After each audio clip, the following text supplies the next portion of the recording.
Antifreeze Series powered by iRacing.com has officially begun.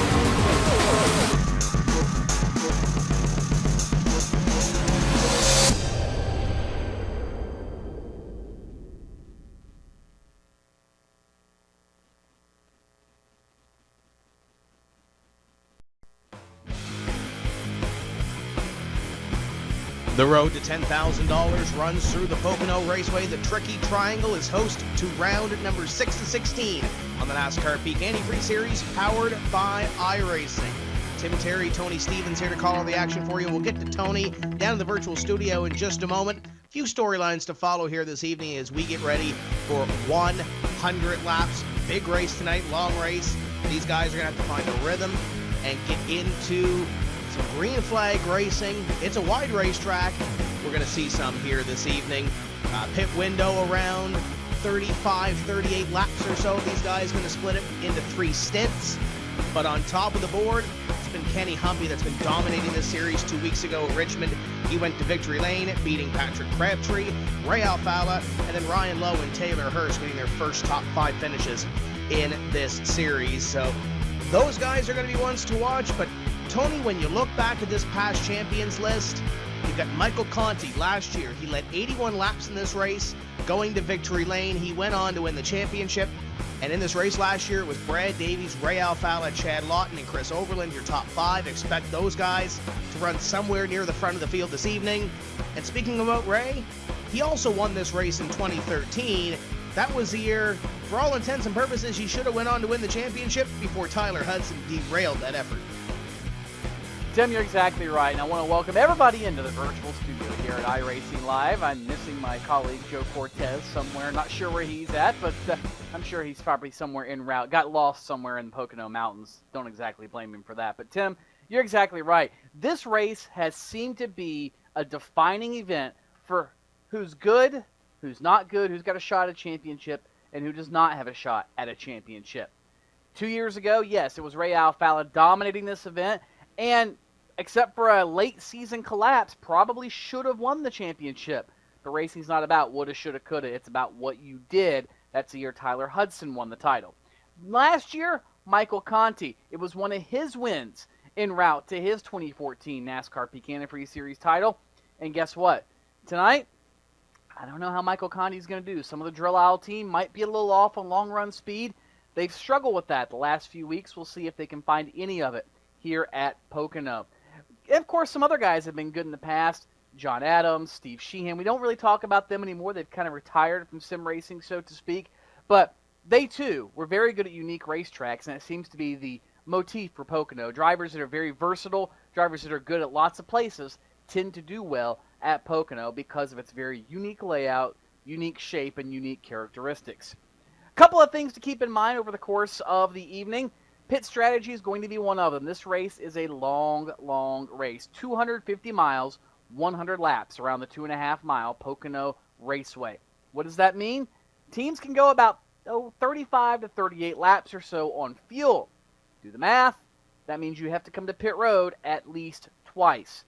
Depending how the cautions fall, it may or may not work out for you. So you've really got to play your strategy very carefully. A lot of teams, because of that window, are planning on splitting this race, Tim, into 2 stops, 3 equal segments of 33, 34, and 33 laps, which gives them plenty of buffer room to maybe try to adjust that earlier or later in the race if need be. But again, a caution flag can throw it all askew and be a completely different race. One other point to keep in mind coming into tonight, those of you watching on iRacing Live, is very simply the point standings. Kenny Humpy, after 5 races, has... well, there's no other way to say it. He has just taken him to the woodshed and laid the whipping on him because he is dominating this series. 5 races in, he is 30 points ahead of the nearest challenger. That nearest challenger is Ray Alfalla. Grasp that for a second.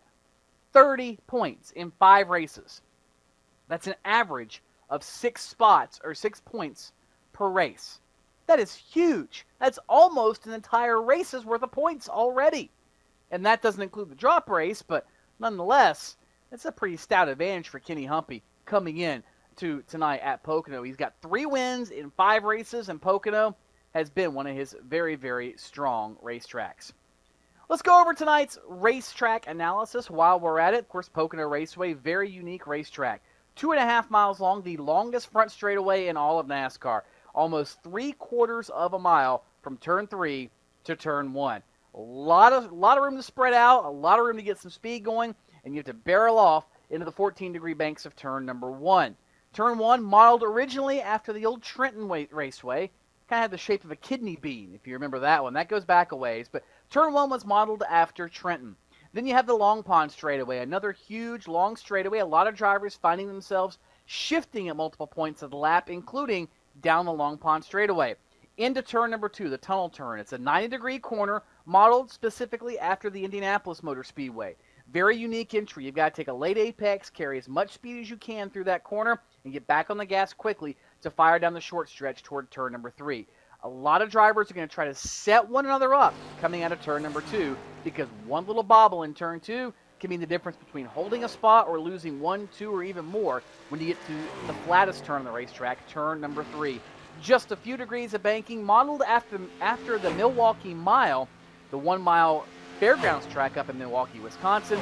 Back when they built this racetrack, those were the 3 biggest racetracks as far as prestige in the open wheel ranks, and they pretty much put them all together in one racetrack and called it Pocono Raceway. Tim, it's all about compromise here at Pocono. It's all about trying to maximize where you don't have everything you necessarily need.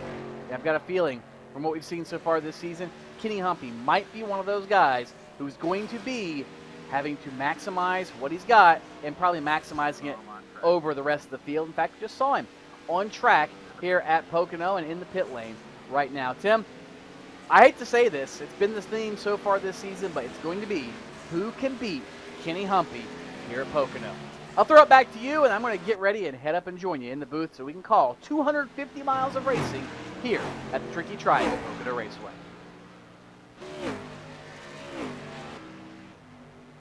And you mentioned it, Tony, right off the hop. These drivers are going to have to beat Kenny Humpy because he will start from the pole of this race here this evening. Couple of drivers came close in qualifying, but not enough to beat the 58. It's a long race. It's 100 laps. Qualifying is going to mean something, but maybe not as much when it comes down to the end of this event.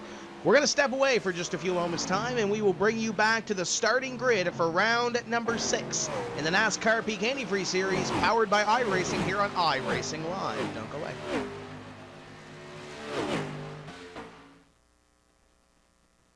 Sorry, guys. I never would have thought making duck calls would have stirred up this much excitement. No kidding. Got him coming up here. Shortcut time! That's what I'm talking about. You sure this is a good idea? Oh, yeah. I got this. I can't guarantee you how this will end, but Peak can guarantee your radiator for life.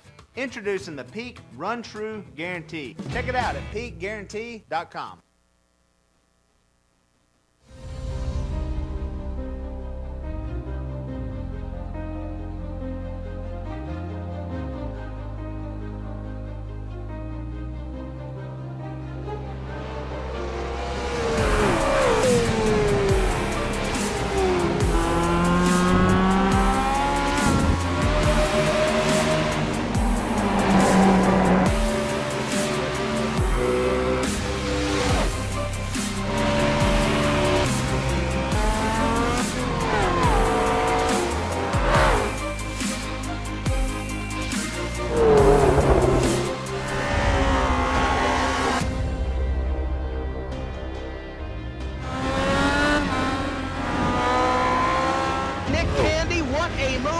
On the outside, contact made. 56 slides it into 4. Who's going to be at the stripe? Did even give it to Ryan Truex. Truex is your winner over Tandy.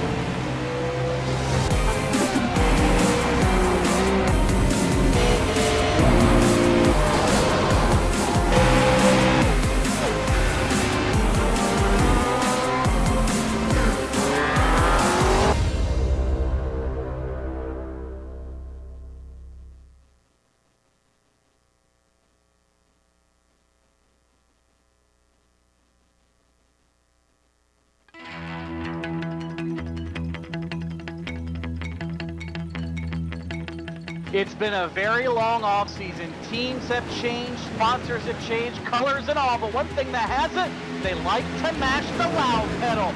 Green flag is out on the 2015 NASCAR Peak Antifreeze Series season. iRacing is the ideal platform for these broadcasts because we have the best racers, the best online racers in the world, and we have such a variety of racing, from NASCAR to Grand Prix style racing, sports car, endurance racing.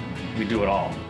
Since 2010, the iRacing.com World Championship Grand Prix Series has been the absolute pinnacle of road racing in a simulated form. Great start then by Yakoda from the front. They're packing up behind number one. They're going to be 4 wide as they come down into turn number 1 for the first time. Will they make it through that first corner? You can see them funneling through the center S's. It looks as though everyone is just about made it through. We have got ourselves some contact though, Rachel. Side by side going into turns 3 and 4. Humpy's got the advantage, but Ottinger's not going to. Oh, he got into him! Ottinger gets into the 58, turns right into him, and that ends Ottinger's run.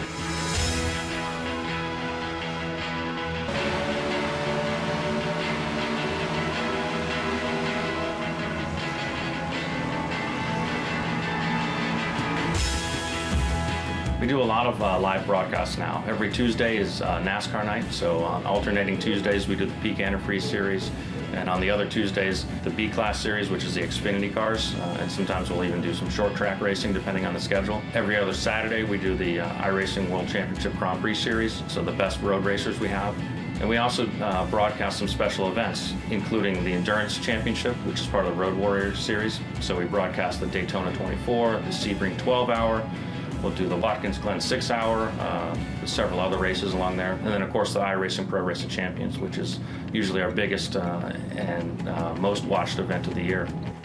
That is short track racing, and that's how awesome this sim is, Joe. That's something you see on TV on highlight reels, and we just saw it here, live.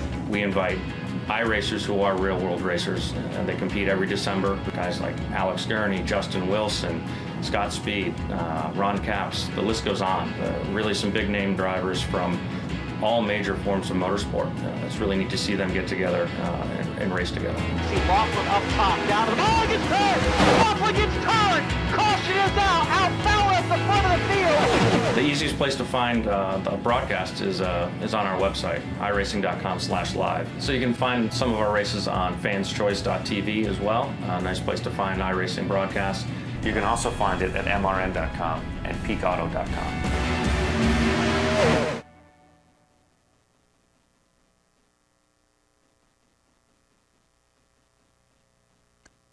We're getting ready to go racing at the Pocono Raceway for round number 6 of the NASCAR Peak Antifreeze Series, powered by iRacing. And we'll go down our 41-car starting grid for this evening's Racing Action 100 laps set to go green at Pocono. Kenny Humpy, Ray Alfalla on your front row.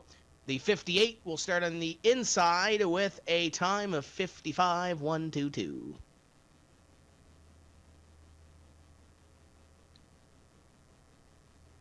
Matt Boost is going to roll off in the 3rd spot, and to his outside, former winner this season, the 26 of Chad Lawton. Row number 3, great qualifying effort for Nick Ottinger in the 05. He really needs to turn his season around. Outside of him, it's the 36, Justin Bolton. Corey Vincent and PJ Sturgis make up row number 4. Brian Blackford with a top 10 qualifying effort, and Michael Johnson in the 39 will roll off 10th. Stellar run for Benjamin Burmeister. He will roll off 11th in the 66. In car 11, Brad Davies, another solid run for him. He will start the night in 12th. Kevin King rolls off 13th to the outside. It is the 13 car of Brad Maher. Taylor Hurst in the 74 rolls 15th, and Patrick Crabtree in the 15 starts 16th. Thomas Davis will roll from position number 17 to the outside. He had a top 5 run at Richmond. It's Ryan Lowe. Row number 10 is made up of Rob Ackley in the 22 and Casey Tucker, the Georgia driver, in the 28. Jake Sturgis in the 41 to the outside, 24, Nathan Wise. Cody Bias and Tyler Hudson are in row number 12, the 27 and 01 respectively. The 21 of Alan Bowes, the 50 of Alex Scribner is your next row. Brandon Schmidt starts 27th, and to his outside will be the 47 of Chris Oberlin. Tyler Hill, Landon Harrison, your next row. Byron Daly, first car not to take a qualifying time. He'll roll off in the 31st spot. And defending series champion Michael Conti, mired back in 32nd. Adam Gilliland and Brian Schoenberg will have to come from 33rd and 34th. Tyler Laughlin, the 51, and Trey Eidson, the 6, make up row 18. Alex Warren and Stephen Gilbert in the 37. And final 3 starters, the 77 of Andrew Fayash III, Brian Day in the 4, and Denny Hansen, the SegPay 32, in the 41st spot. Glad you could be with us here on iRacing Live, getting ready to see the green flag for the first time this evening for 100 laps around the Pocono Raceway. Humpy is gone, green flag flies, and we are underway. Great start for your top 2, but the 2 of Ray Alfalla on the outside, going to try to get that advantage into 1. Look at them fan out behind them. Fanning out huge on the front straightaway. That's exactly what happens at Pocono. Everybody gets a chance to get a run on somebody else, and there's plenty of room to take advantage of it. Everybody funnels down to 2 wide or single file through turn number 1. No problem whatsoever. And once again, further back throughout the pack, they fan out 3 wide again as the leader, Kenny Humpy, leads Ray Alfalla, Chad Lawton, Matt Busa, and company into turn number 2. You look back to that new paint scheme for Matt Busa there in the 34. He runs in position number 4 right now. Red on that race car compared to the purple that we're used to seeing. And that's LSR TV on that race car. And Tony, he really needs to turn this season around. He's been qualifying great every single race we've been to. He just can't seem to close the deal.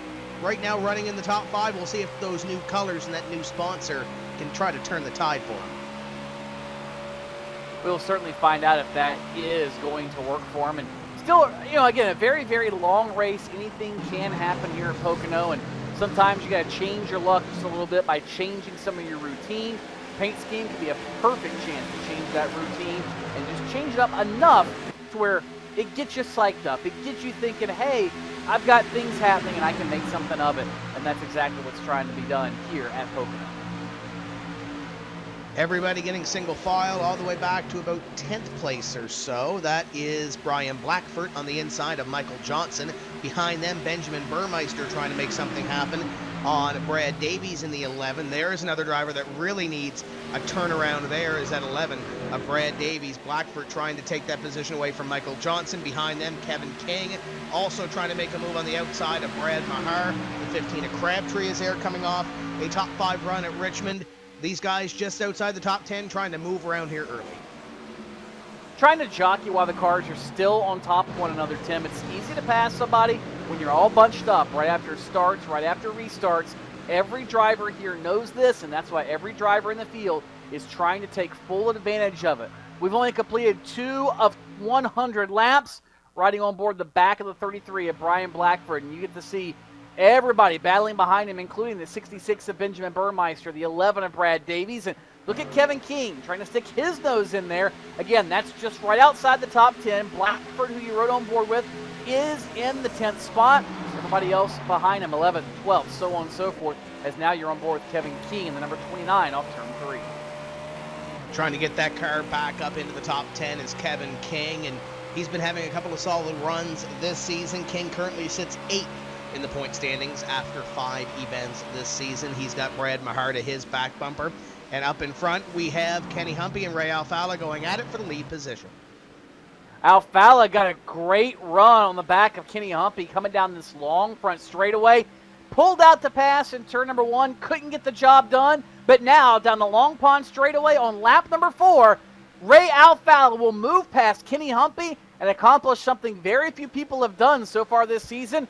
He'll pass Kenny Humpy on the racetrack under green, move Ray Alfalla to the point as we come to complete lap number 4.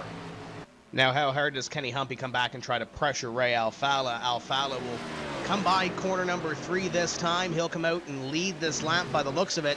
But now, how hard does Humpy try to get back and try to lead the most laps in this race, try to get a few more bonus points? Or does Ray Alfalla try to run his stuff and stay out in front of that number 58? Behind Humpy right now is Chad Lawton, his teammate, in the number 26. You ride on board with the Peak Antifreeze number 58 of Kenny Humpy running in position number 2. Remember, it was almost this exact same scenario at Auto Club Speedway of Southern California a few weeks ago, Tim. It was Alfalla, Humpy, Lawton, some of these exact same players at the front of the field, and this is a very similar pattern to what that race took. Alfalla was good early in the run, but then faded late. Could Kenny Humpy be saving his stuff for later in the run? It wouldn't be a surprise. That's been his MO so far in 2015. Just stay in touch with the leaders, be there when it matters, and ultimately take the victory. Of course, then there was Richmond 2 weeks ago where he just flat dominated the race. So I guess as long as you... Oh, hello, Chad Lawton. Big slide for Lawton here as we work off lap number 5. Chad Lawton just about cashed it in. He's going to lose that spot to Matt Busa. Also, Nick Ottinger goes by. Justin Bolton going to try to take advantage of it. Can't get it done, but Chad Lawton, scary moment off turn 3. Yeah, Lawton takes for that slide. The 36 of Bolton, his teammate, gives him the opportunity to collect it up in front of him. In front of them, though, Ottinger's on the move. As you see the 36 try to make a move on that 26. The 05 of Ottinger on the move, though, looking at the 34 of Matt Busa for position number 3. Made the pass for 5th 2 laps ago. Obviously just passed Lawton there. And now looking at P3 on the 34 as Ray and Kenny continue to go at it for the lead. About a car length and a half or so between your top 2, and they have pulled away from this battle for third. Well, I don't think they pulled away from this battle, Tim, but I think also Chad Lawton getting so far out of shape caused Busa and Ottinger more than likely to check up. In fact, here comes Ottinger now on the outside of Matt Busa. Again, that's for 3rd here on the front straightaway. Ottinger got the run off turn number 3, and really strange phenomena here at Pocono. A few years ago, they paved part of the racetrack over in turn number 3. Ultimately, they ended up paving the entire racetrack here at Pocono and redoing the surface, but for a while there, the top really had a huge advantage at Pocono, and it seems like tonight at least, it's not at a disadvantage, Tim. You can actually make a little bit of time up there, as we just saw Nick Ottinger do. So there might be some speed to be found on the top of the racetrack over in turn number 3. So with Ottinger moving to position number 3, we'll see if he has enough to run down the top 2 in this field, Ray Alfalla and Kenny Humpy. Humpy now putting a little more pressure on the Vision of Flight number 2, the Slip Angle Motorsports driver leading the team, the number 58 of Kenny Humpy. And what a run for Humpy at a corner number 3. Sucks right back up to that number 2. See if he can make a move down here into corner number 1 as the 2 of Alfalla holds the advantage in his Ford Fusion. And the 58 unable to make a move into 1. Humpy thought about it, though, Tim. He took a wider apex into turn 1, and look at him. He has a little bit better speed to the center. He's got to run off turn number 1, but Alfalla, I'm not sure if it's just the gear he chose to pull or how much throttle he's actually giving that car. He actually was able to negate the run Humpy got and actually pull away by just a few feet, if that, off of turn number 1. So it appears at the moment these two cars fairly evenly matched. And as we talked about at the top of the show, this is a racetrack that requires compromise, Tim. How good can you be in turn 3 versus turn 1 versus turn 2? And there's your competition set up for turn 2 instead of turn 3. Most drivers set up for turn 3, but Tim, you know good and well, a lot of these teams will try something a little different to have a distinct advantage somewhere. Some might set up for turn 1 or turn 2 and just kind of try to manhandle it on the other 2 ends of the speedway. As these guys go for the lead position, you saw a tweet up there from Parker Kligerman wishing Byron Daly good luck in the Focus Energy number 93. Byron right now appears to be off the pace, though, in P41. So we'll keep a half eye on what happens with that Byron Daly race car. You saw in the box as well, Michael J. Johnson's webcam. Michael Johnson running in position number 9 right now, battling with Brian Blackford, and it seems like they've had a magnet with each other in these first few laps of this race because they haven't left each other's sight in the first 9 laps of this event. They'll come by this time, though, a complete lap number 9 as Ray Alfalla continues to lead Kenny Humpy. We've got 3 wide, middle of the pack. Chris Overland mired back in this 3 wide situation. This happening way deep in the pack as far as the leaders are concerned. Back around the 15th spot or so. Tyler Hudson's right there in that Peak automobile. You've got Ryan Lowe, Nathan Wise all right there in the middle of that too. And you know, that's one thing about Pocono, Tim. You can get really mired in a group and you can't get away from one another because the speeds are so high, the draft sucks you right back in to the guys in front of you, and it can really create some opportunities for passing if you're in a close-knit bunch like we just saw working off turn number 3. And this group now works their way down the Long Pond straightaway. Again, Hudson in 16th, Overland 17th. Again, this happening just outside the top 15. Yeah, and Overland going to look to the inside now with Tyler Hudson going down into corner number 3. He's going to have the line down low, the double clutch Menards number 47. Going to try to take the advantage on the Peak Antifreeze 01 on the outside. Side by side for that position That is for 16th, and Overland will try to get that position at the stripe. They drag race down in the 47. Will take that position, and look who's inserting himself into this battle as well. Ryan Lowe finished 4th at Richmond, his career high in this series. He makes up one more spot on Tyler Hudson, so Ryan Lowe continues to be on the move as well. And Lowe, we talked about him a little bit a couple of weeks ago at Richmond, like you said, Tim, and you know, it's good to see drivers get that shot of confidence and get that thought process rolling that, hey, I can do this, I can make it happen, and that's always a good thing to see drivers start to increase their capabilities when it comes to the top tier series like the NASCAR Peak Antifreeze Series. You see the 24 trying to tuck out a line. That's Nathan Wise. He's got a little bit of help from Casey Tucker in the 28. And that battle again through turn number 3. And there you see the different lines through turn number 3, Tim. Some guys running a lane or two off the bottom, some running right along that rumble strip in turn 3. Seems to be so far tonight the top is really the place to be. I've seen more drivers get better runs off the top than the bottom, but one does not necessarily have a distinct advantage over the other. You're right in the room with the 24 of Nathan Wise. He's going backwards, as well as the 01 car, the 28 of Casey Tucker, trying to dispatch the 24 back one position. There's Patrick Crabtree just behind them as well, as he is trying to continue the momentum that he had at Richmond. He currently sits 5th in the point standings, does car number 15. There goes the 28 of Casey Tucker to move around Nathan Wise. That'll put him in P19. Continue to keep a half eye on that battle for the lead up in front as well, as Humpy is all over the back bumper of the 2 car of Ray Alfalla once again. Tim, you're in my mind. I keep looking back throughout the field and watching the great racing there. And then, of course, up front, Humpy has just been, I don't know if he's toying with Ray Alfalla. I don't know if he's trying to play mind games with the former series champion, or if he's simply that good now at this point in the run. 12 laps complete. Remember, 35 to 38 laps is pit strategy of what we expected. So we're about a third of the way through a fuel run here. And here comes Humpy again off turn 1. Can't quite get the run on Alfalla, but man, he is tucked up fierce underneath the back of that Ford Fusion. Kenny Humpy trying to stick the mountains of the peak. There you go, exactly. Trying to get the, trying to peak on the mountains right now, I guess we'll put it that way. Hello, watch Humpy off turn number 2. That's how on the edge he is in that 58 car, trying to get the lead from Ray Alfalla.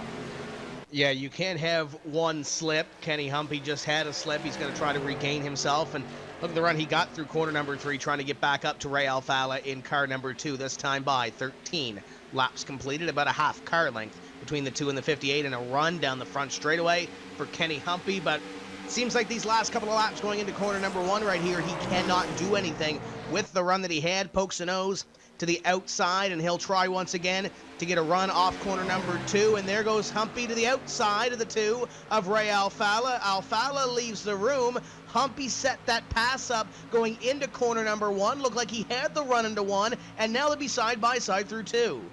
Oh, treacherous turn number 2, side by side. Both drivers have to tiptoe here. They're able to do it, and still, door to door off the second turn. What a battle for the lead. 14 laps complete this time by Humpy, trying to reassert himself at the point. He will do so. He'll get the run on the outside of turn number 3, and it looks like he will muscle past Ray Alfalla, move Kenny Humpy back to the point, Alfalla to second, and all that racing has allowed Nick Ottinger to close in third. He now going to make a bid for the runner-up spot. Ottinger now a part of this battle for the lead. We have a 3-way dance up in front, the 58 of Humpy, the 2 of Alfalla, and the 05 of Ottinger.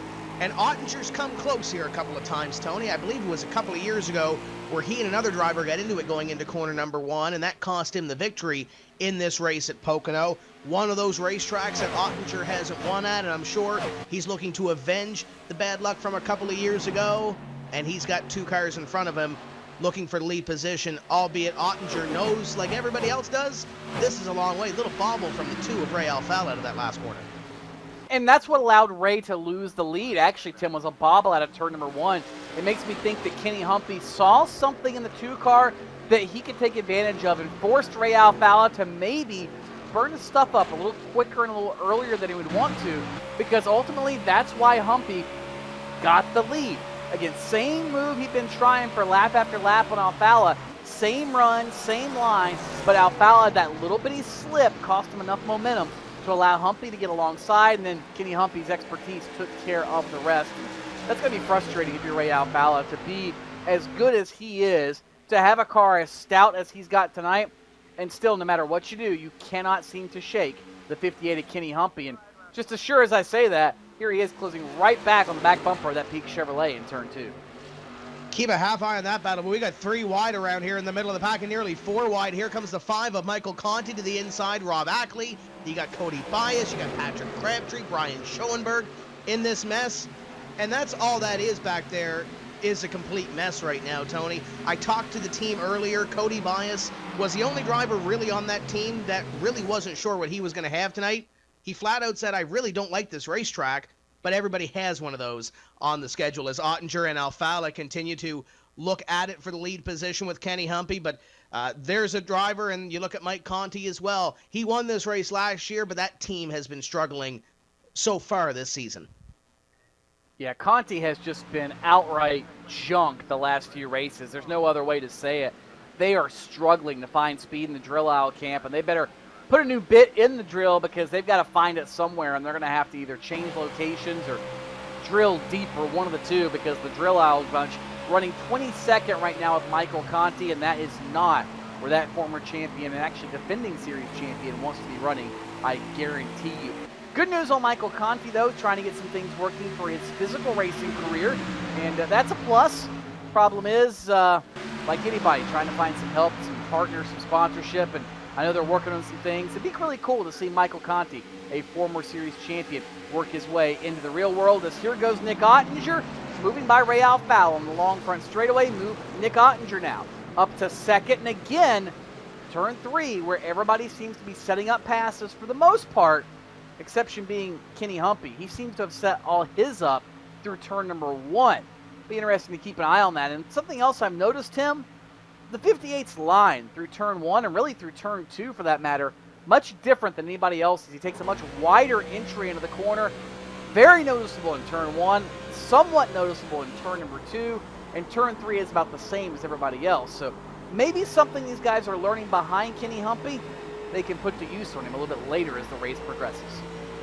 Maybe he's trying a couple of different things out in front. You could see when he was chasing Ray Alfalla that there was a little bit of a push to try to get that lead back and try to push Ray Alfalla to his limits and use up his stuff a little bit. So we got a couple of cars coming to pit road at the end of the line back there. I believe the 55 is Schoenberg, maybe one of them coming down to the pit road along with the 5 of Michael Conti.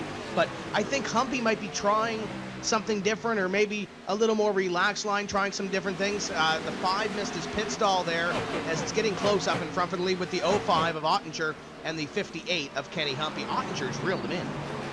Ottinger has reeled him in as Schoenberg and Conti finished service on pit road. That's one thing one of our viewers on Twitter asked us about, using hashtag #InPass. Interact with us here on the broadcast team over the course of the night. Did you ride on board with the leader, Kenny Humpy? Somebody asked me, you think anybody will work this race backwards and make the gambling strategy? Answer, yes. Brian Schoenberg and Michael Conti. They're going to try it. They pitted soon enough. They're going to stay on the lead lap. So it looks like if the caution were to come out now, they'd be set. And this is one of the few racetracks you do want the caution to come out, Tim, if you're able to stay on the lead lap after pit stops. And that was a 32 of Danny Hansen. The field just passed as he came off at pit road in the Seg Pay Ford, and he is one of those drivers from the drill aisle that also made that strategy. 58 and 05 continue to go at it for the lead position, and as you mentioned, Tony, these guys can go approximately 38 laps or so, give or take a lap or two on the fuel, as we got a couple of guys back there going at it for position around that 3 and 4 wide Hornet's nest that we were talking about earlier, I think.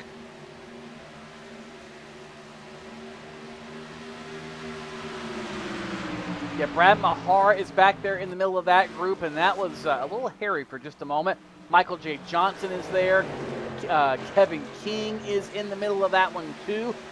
Chris Overland is back there. That's actually a really good battle on the racetrack. You see Brad Davies and Kevin King. They've known each other for quite a while. They've been around multiple, mini sim races for many years and many moons. And now caution is out. Problems on the speedway. Looks like in turn number 1, Danny Hansen has gone around, bringing out the caution flag here on lap number 21. So, Tony, with that strategy, you said you wanted the caution to come out. Does it help if you're the caution? Well, Danny Hansen had already been down pit road, Tim, so it really didn't help him by any means. And poor Benjamin Burmeister, we talked about him and how he was having a great run here at Pocono.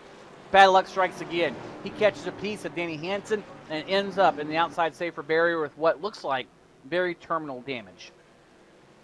You're going to take a little look at the 13 incident there. Brad Mahar going at it there with Chris Overland and the rest of the field. But to go back to that caution as we look at the replay of the other incident, Danny was not alone in that incident. He had a little bit of a help from the 57, I believe that was, of PJ Sturgis going into that corner. PJ sending Danny a little harder, a little faster than he wanted to go into that corner. And as you mentioned, tough break for Benjamin Burmeister. And we talk about these drivers, Tony, having real world experience. We talked about Michael Conti. Let's talk about PJ Sturgis for a second as well. Had the opportunity to go down to Beach Ridge Motor Speedway last weekend.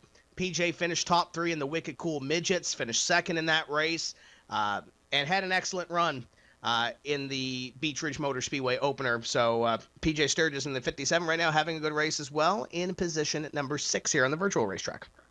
And Tim, so many of these drivers can go back and forth. That's one thing a lot of people discredit some of these drivers as, oh, they're just on a sim. It's not really that big of a deal. Oh, contraire. I think we've proven that multiple times over. Guys like PJ Sturgis able to succeed in an open wheel car competition on short tracks. Guys like Michael Conti jumping into INEX sanctioned Legends car competition and having solid runs his first couple of times out. A number of drivers have done that over the course of the years. In fact, last year in the Peak Stock Car Dream Challenge, 2 of the 3 finalists were iRacers. Tyler Hudson, the 2013 series champion, and Paul Kashiba, the driver from the Northeast who has years and years of sim racing experience. They were but they came down to Christian Payhood, late model ace from the Carolinas, who also is an iRacer. So guess what? The experience and the talent does go back and forth from sim car to real car. Field is on pit road, Tim. 23 laps now. Well, check that, 22 laps complete. It might be close, but I think you can make it from here on one more stop. You've got to make sure the fuel cell gets packed full of every drop of virtual Sunoco fuel. They'll bolt on 4 brand new virtual Goodyear Racing Eagles, and that is order for everybody. Humpy will win the race off the pit lane. Alfalla looks like might get beat off by the number 05 of Nick Ottinger. Matt Busa's there, PJ Sturgis, Justin Bolton as well, and so on through the field. Big loser looked like might have been Chad Lawton losing a couple of spots on the pit lane, and tough break for him, but really no changes, nothing major. 4 tires and fuel for everyone on pit road. Yeah, it was very close off pit road between the 05 and the 2. You saw the 2 try to slide that thing past the line. We'll see who ends up with that position. It looks like on the racetrack right now it was Ottinger in the 05 car. Let's take this opportunity to step away for just a few moments' time, and we'll be back racing in just a few moments. Working lap number 23 of the NASCAR Peak Antifreeze Series, powered by iRacing at Pocono.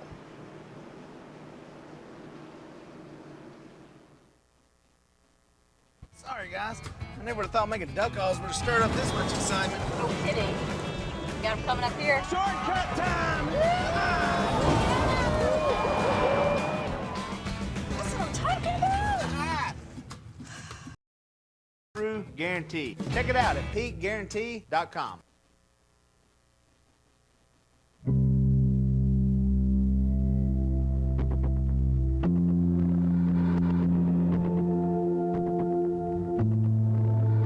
We're so excited to be bringing the Nürburgring to everybody. It's by far the most requested track that we've ever had. I've been with iRacing since the beginning. I can't tell you how many people I've met at trade shows or racetracks and demos that we've done all across the United States and even in Europe, and it's always the most requested track that we've had. And it's always been kind of a sad answer, no, we don't have it. When are you bringing it? And we never really had a good answer. And obviously we announced this last year, and it's super exciting. I mean, it really is one of the premier tracks in the entire world. The Nürburgring, to me as a race fan, is the holy grail of racetracks. Even from the gaming aspect, just getting that car around that track was a personal achievement by itself. It's kind of got this iconic status to it, that makes it different than any other track in the world. We actually have a lot of history with the Nürburgring dating back about 20 years. We created a version of the track for Grand Prix Legends, which was a Formula One simulation for the PC. But this will be the first time that we've worked on the track with laser scan data, highly precise measurements, and of course the iRacing standards of quality. So we're really excited about this project and we can't wait to release it. There are two main facilities at Nürburgring. There's the Grand Prix course, which is basically a modern F1 style racetrack. And then there's the Nordschleife itself, which has been around for decades. And of course the combined course, where you can take the Grand Prix course, drive around it, and then there's a point where you branch off onto the Nordschleife and you continue there all the way around the Nordschleife and then back down to the Grand Prix course. And the end result is an extremely large, unique racetrack. We arrived with a really large crew. Actually, 4 of us made the trip, and we spent a week there photographing the track, taking video recordings of the racetrack, the surroundings, the scenery, the towns. And when it's all said and done, we returned home with a massive amount of data. If you took our largest project ever, this is probably 4 times that size. So it's going to take a lot of work, but it's really our plan and our intent not to cut any corners and really produce and create the best version of the Nürburgring possible that we can. The terrain and topography of the area that surrounds the Nürburgring is really important to the character and accuracy and feel of the track. We're really working on new ways and methods and types of data that we can use to build the best topography and best terrain model possible. And it will be something never before seen in iRacing or racing sims in general. We have a laser scan of the track, and that laser scan is incredibly dense. Essentially, there's so many points that you could take a quarter and lay it on the laser points, and the quarter wouldn't fall through. So we're taking that level of detail from the scan, and we're trying to translate that into what you see in the sim.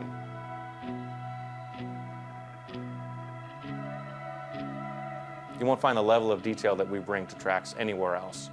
You guys expect that from us, and we'll continue to do that. It's not just purely laser scanned. It really will have personality, and I think that that's what's going to make our track unique.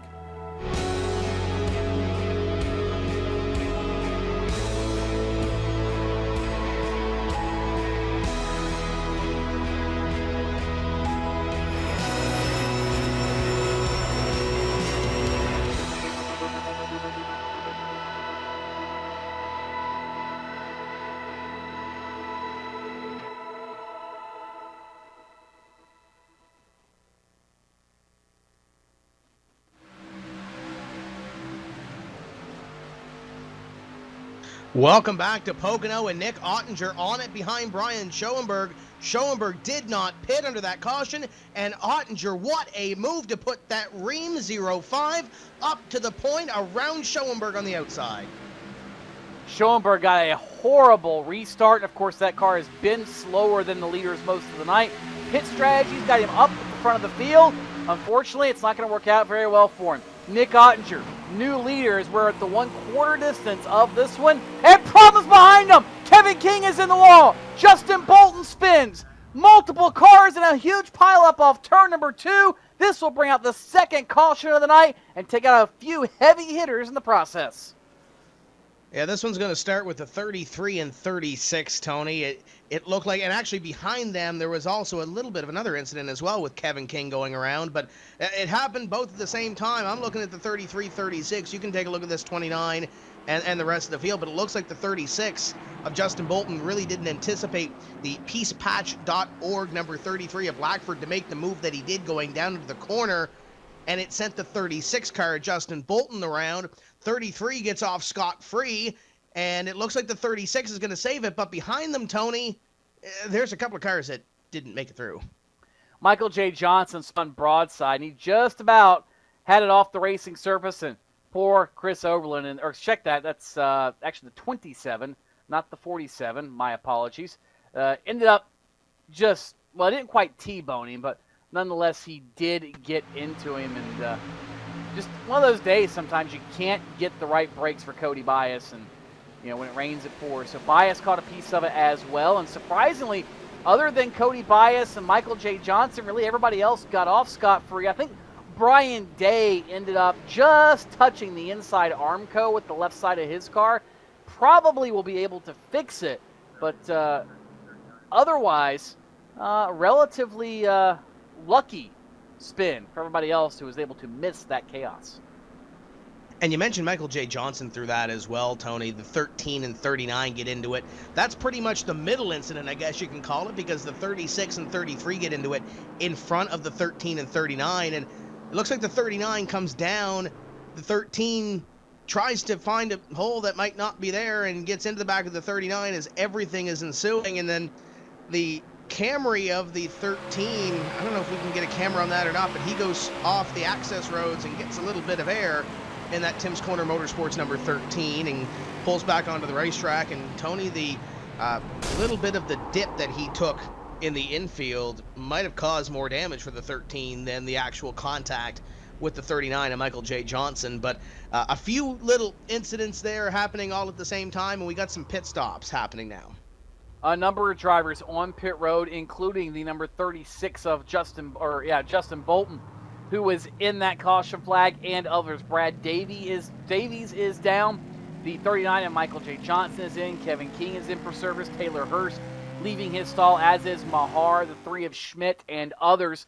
The good news for every single one of these drivers, Tim, they were a little close on fuel after the last caution flag. They might have been able to make it a one stop, but it was borderline.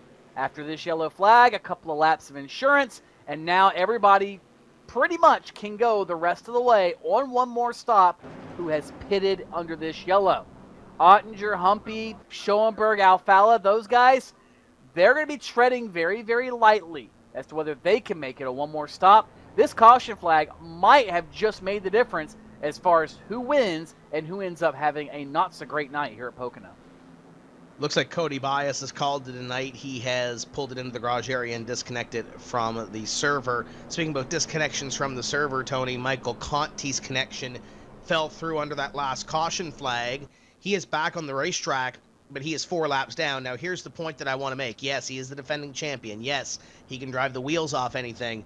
But coming in, he's 13th in points, 128 points behind Kenny Humpy, who has 218 points. We are halfway through this segment of the season where there's going to be one drop allowed for each driver. The first 12 races, you're allowed one drop. But being 90 points behind, and Kenny Humpy, the way he's driving, and we'll throw Ray Alfalla in the mix as well, because Ray, albeit is 30 points behind Humpy, he's 60 points in front of Conti.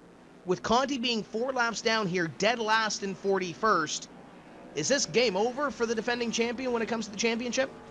The way Humpy is running, I think the answer to that question is yes. I think Michael Conti, any shot he had of a championship is gone.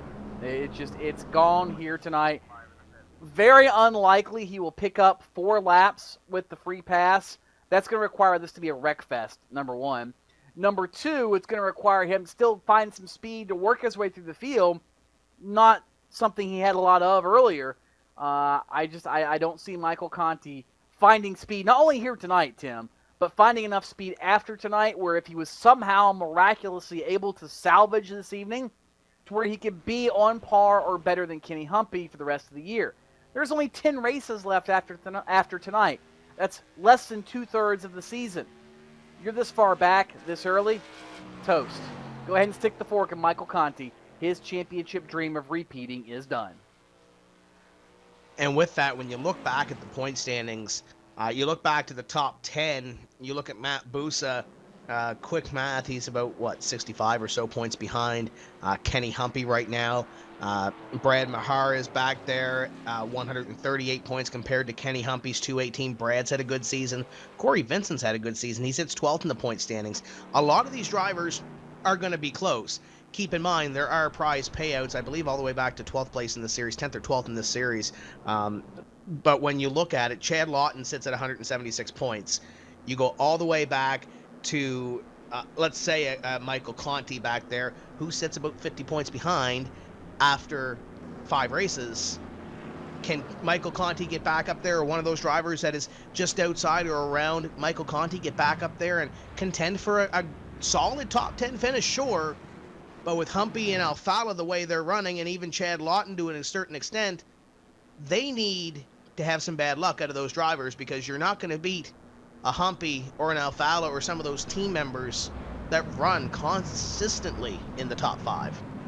No, you're not. I mean, you might beat them 1 week or 2 weeks with some bad luck, but it was just sitting here doing the math, Tim, and yeah, to beat those guys and even have a shot to get up there at 90 points of a deficit with 10 races to go, that's 9 points per race, or on average 9 positions, or if you win, it's like 5 or 6 spots.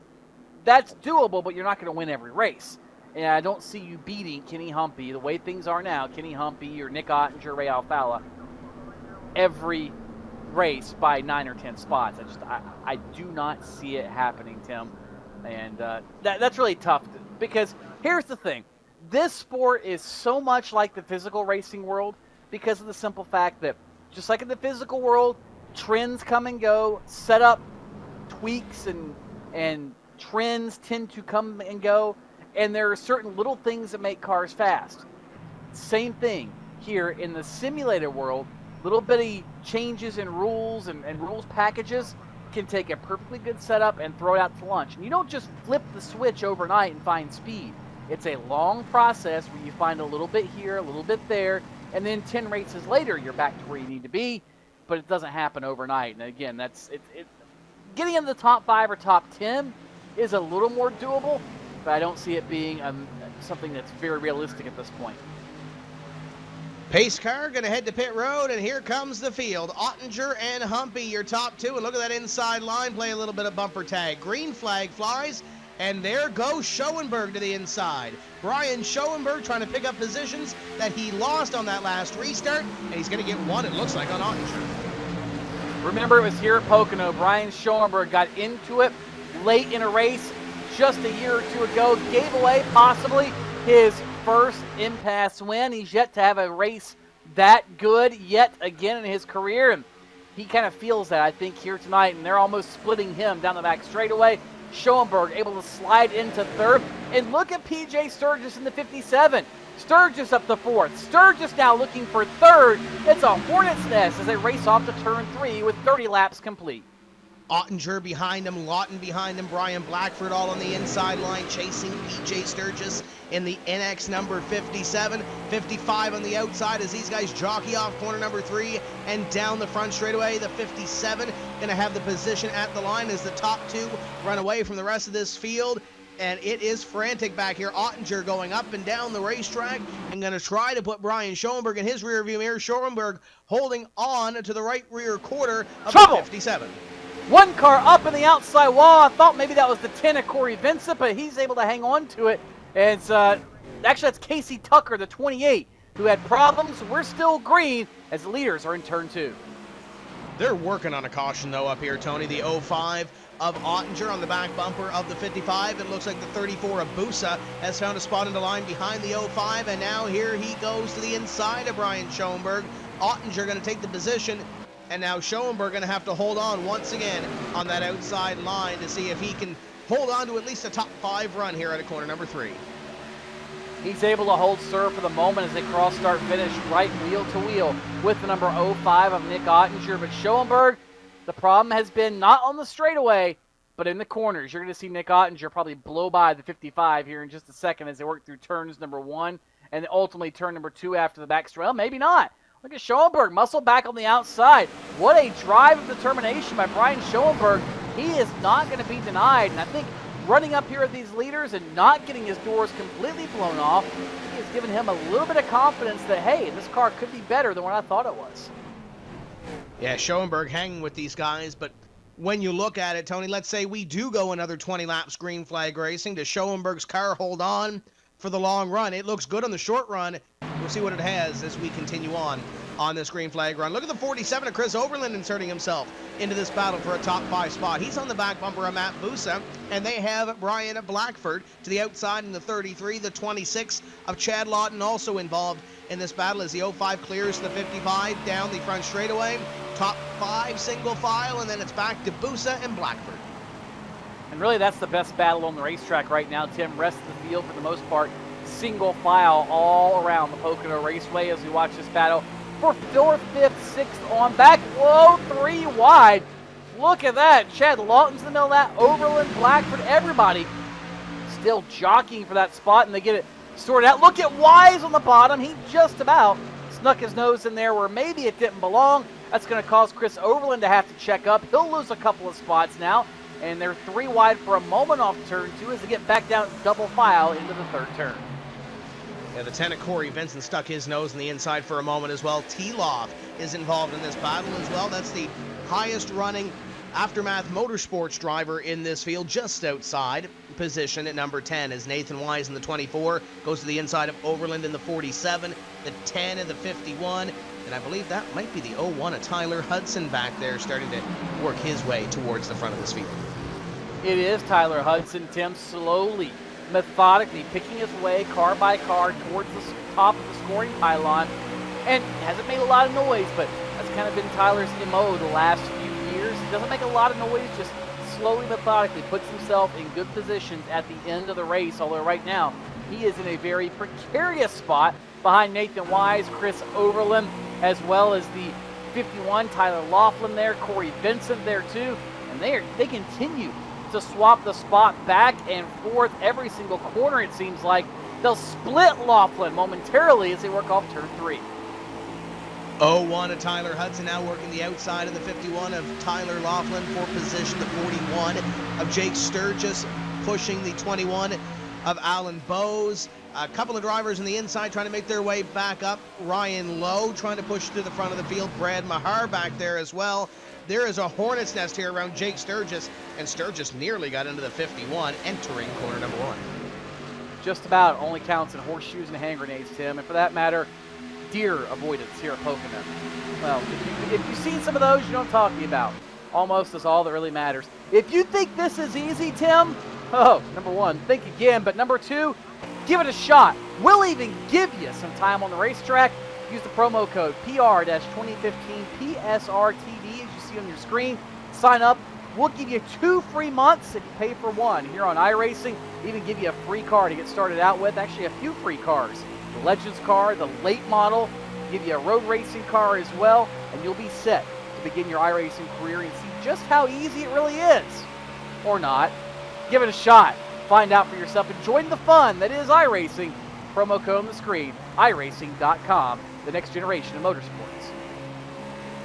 We got a battle for second heating up. There's a battle mid-pack here as we saw the 2 and 3 wide, but here comes the 57 of PJ Sturgis to the inside of the 2 of Ray Alfalla, and PJ Sturgis going to move to position at number 2 on that exchange. Ottinger closing in on Ray Alfalla, but there's a name we haven't talked a whole lot about this season, but he's on that Last Row Motorsports team. Those guys have their stuff together. So it really shouldn't be a surprise that PJ Sturgis is up here in the top 3. And guess what, Tim? This race is slowly turning into a fuel mileage race for some of the leaders. Those that pitted the most recent caution, they can go the rest of the way on one stop. That's not a worry. But PJ Sturgis has been a master of saving fuel and excelling in fuel mileage situations over the years. He normally doesn't have a car this fast when it's one of those races. But tonight he's got a very fast race car, it appears, and he might have the fuel strategy to win as well. Another dark horse, possibly, for PJ Sturgis? Wouldn't surprise me. The Sturgis bunch has been to victory lane numerous times in the NASCAR Peak Antifreeze Series, as has the guy now who moves to 3rd. Nick Ottinger by Ray Alfalla on lap number 38. Move Ottinger to P3. Alfalla now back to 4th as they work by the injured car of Benjamin Burmeister. Yeah, they pieced that thing together to put it back on the racetrack for the 66 of Benjamin Burmeister. But you look at PJ Sturgis, still trying to break through in victory lane on this oval side. Jake Sturgis, his brother's won a couple of times. You think back to those Las Vegas races where he's won a couple of races there, and one of them being on pit strategy. Ottinger up to position number 3, as we mentioned, around Ray Alfalla. Brian Schoenberg hanging on to position number 5 at this point. But PJ Sturgis, we talked about the battle for the championship. There's also another battle that we're going to talk a little more about, Tony, later in the season. It's the top 20 to lock yourself into the NASCAR Peak Antifreeze Series powered by iRacing next year. Sturgis right now 2 points on the opposite side of that, and that doesn't include the drop. So there's still a lot of racing to do there, but I'm pretty sure PJ Sturgis, if he can get a good run here, going to come a little bit closer to giving himself some insurance in that battle. Again, Tim, it's just like racing for the championship.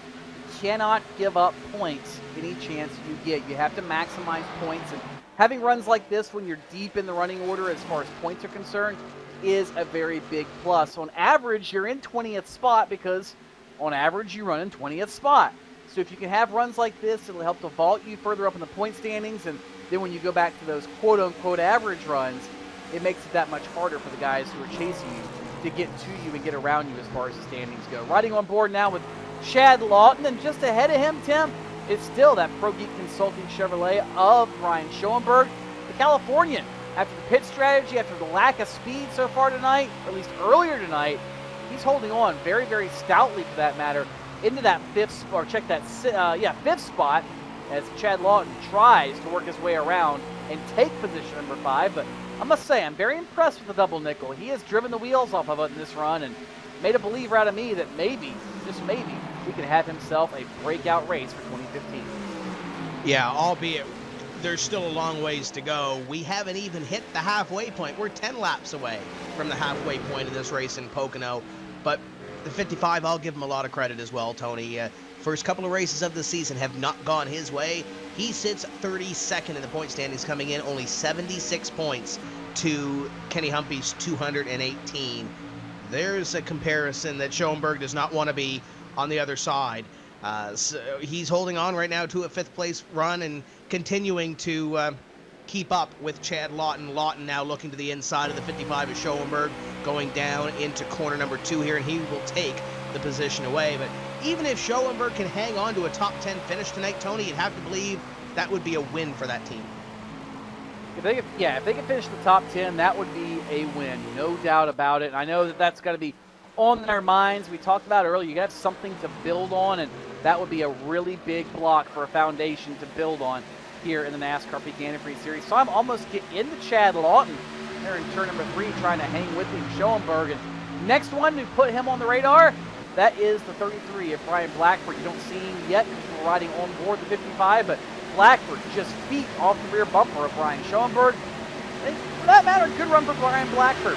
Slip angle driver, has had mediocre runs so far this season, had an injury in a go-karting accident last season at a racetrack, able to power through that. Now here he is back to old form inside the top 10, running up in the 7th spot behind Schoenberg and ahead of the 34, Matt Busa.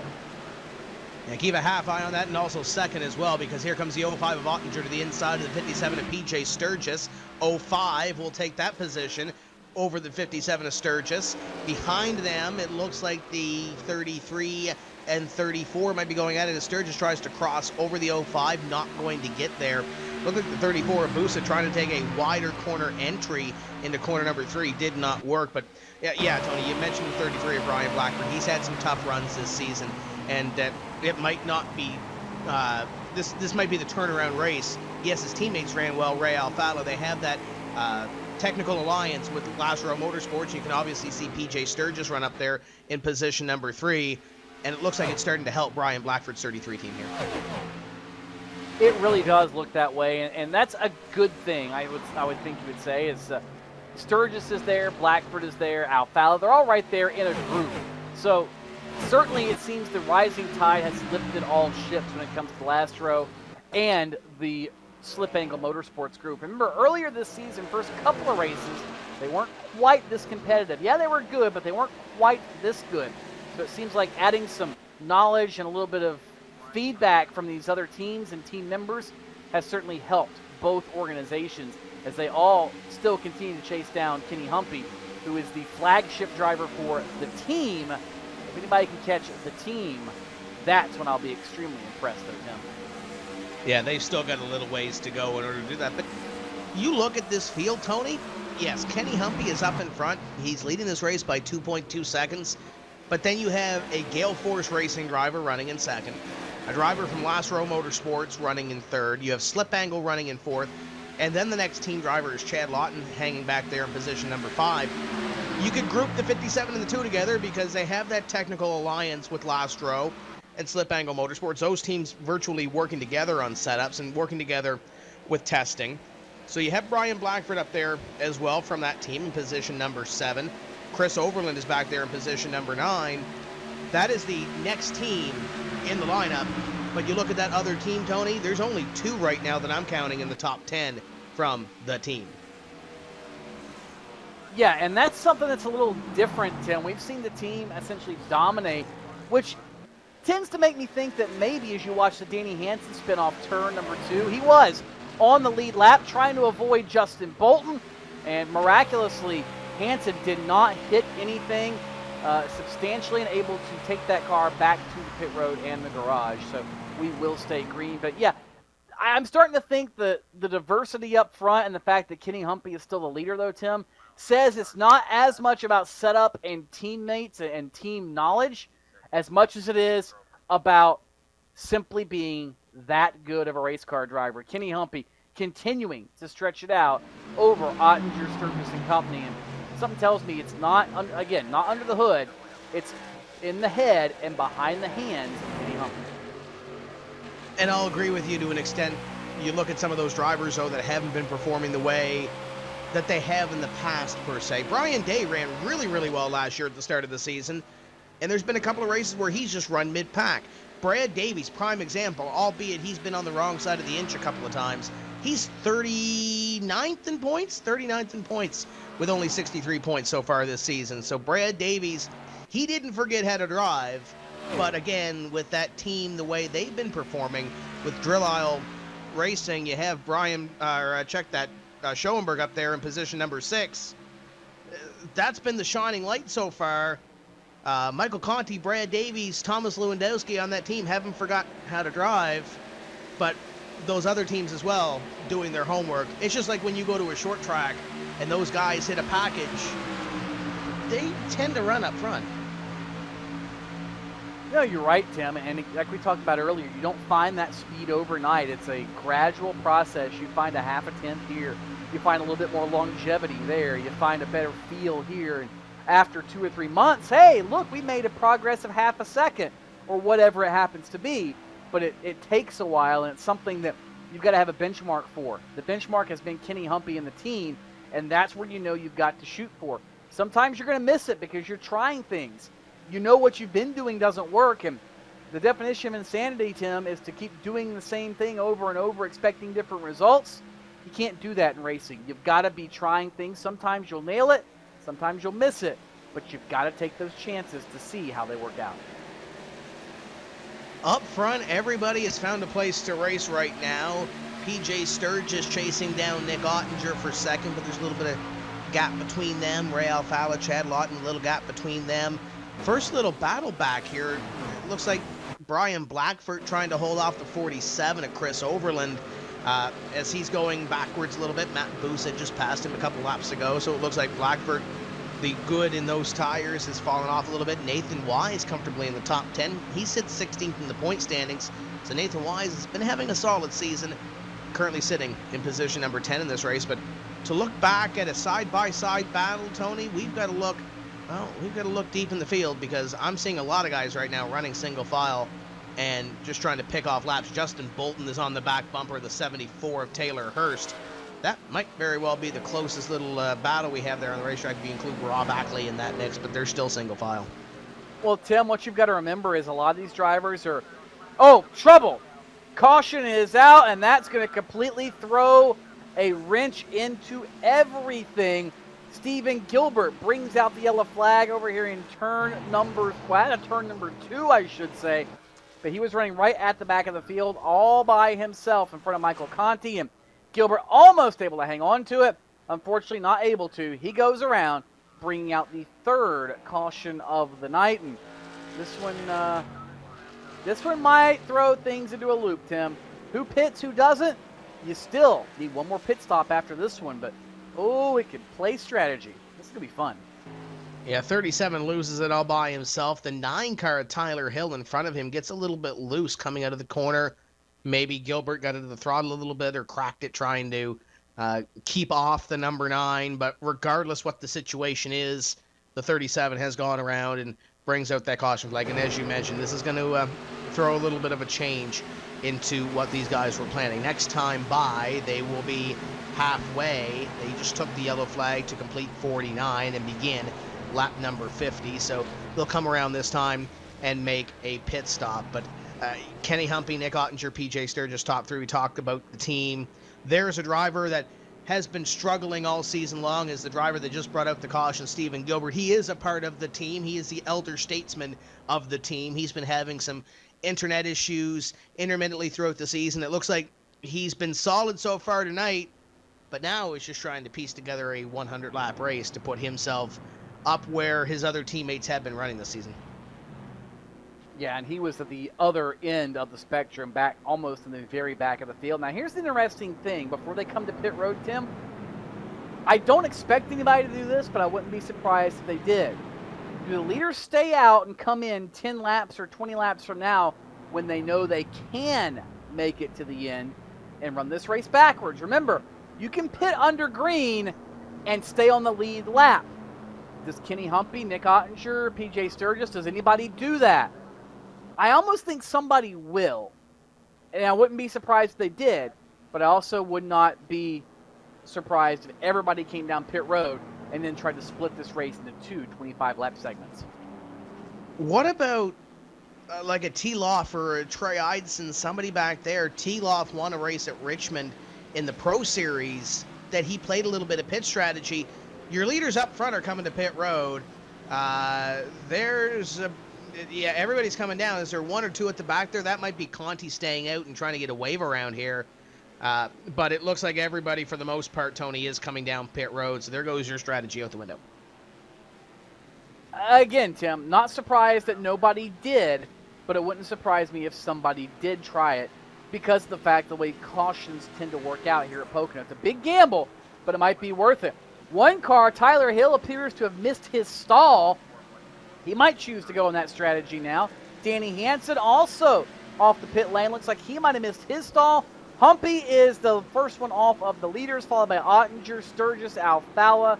Lawton is there as well. No major changes up front, but this one can throw a wrench into it, especially if Hansen and Hill stay on the racetrack and try to play this race backwards for the final 49 laps.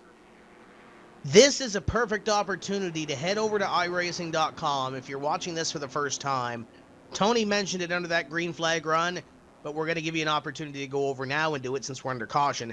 PR-2015 PSR TV is the promo code. You head over for $12. You get 3 months for the price of one. You're also going to get the late model stock included with all the other cars that you're going to get, including the Legend and the Street Stock and a couple of other road cars, road tracks, and some short tracks like Oxford Plains Speedway, Thompson International Speedway, and a couple of others as well. We say this now because we are going to go to break, and you have the opportunity now to do that and then come back, enjoy the rest of this race, and then go racing. Tony Stevens bought a brand new G27, so he will be on the racetrack after the race as well. So you get to race with Tony Stevens.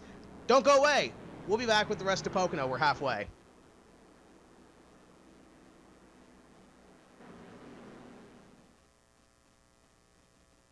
Sorry, guys.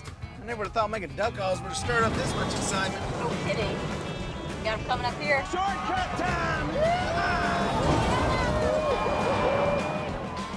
That's what I'm talking about. You sure this is a good idea? Oh, yeah. I got this. I can't guarantee you how this will end, but Peak can guarantee your radiator for life. Introducing the Peak Run True Guarantee. Check it out at peakguarantee.com.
Candy, what a move. Truex in the outside, contact made. 56 slides it at a 4.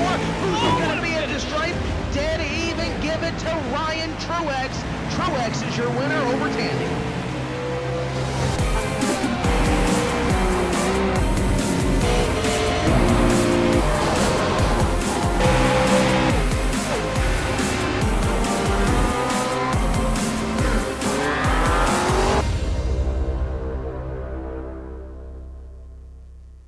Sorry, guys.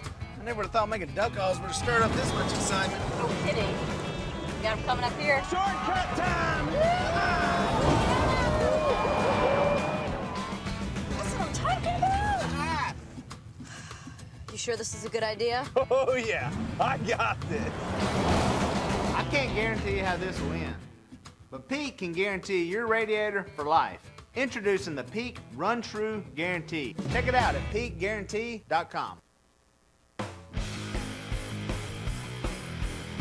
Welcome back to Pocono Raceway in round number 6 of the NASCAR Peak Antifreeze Series, powered by iRacing.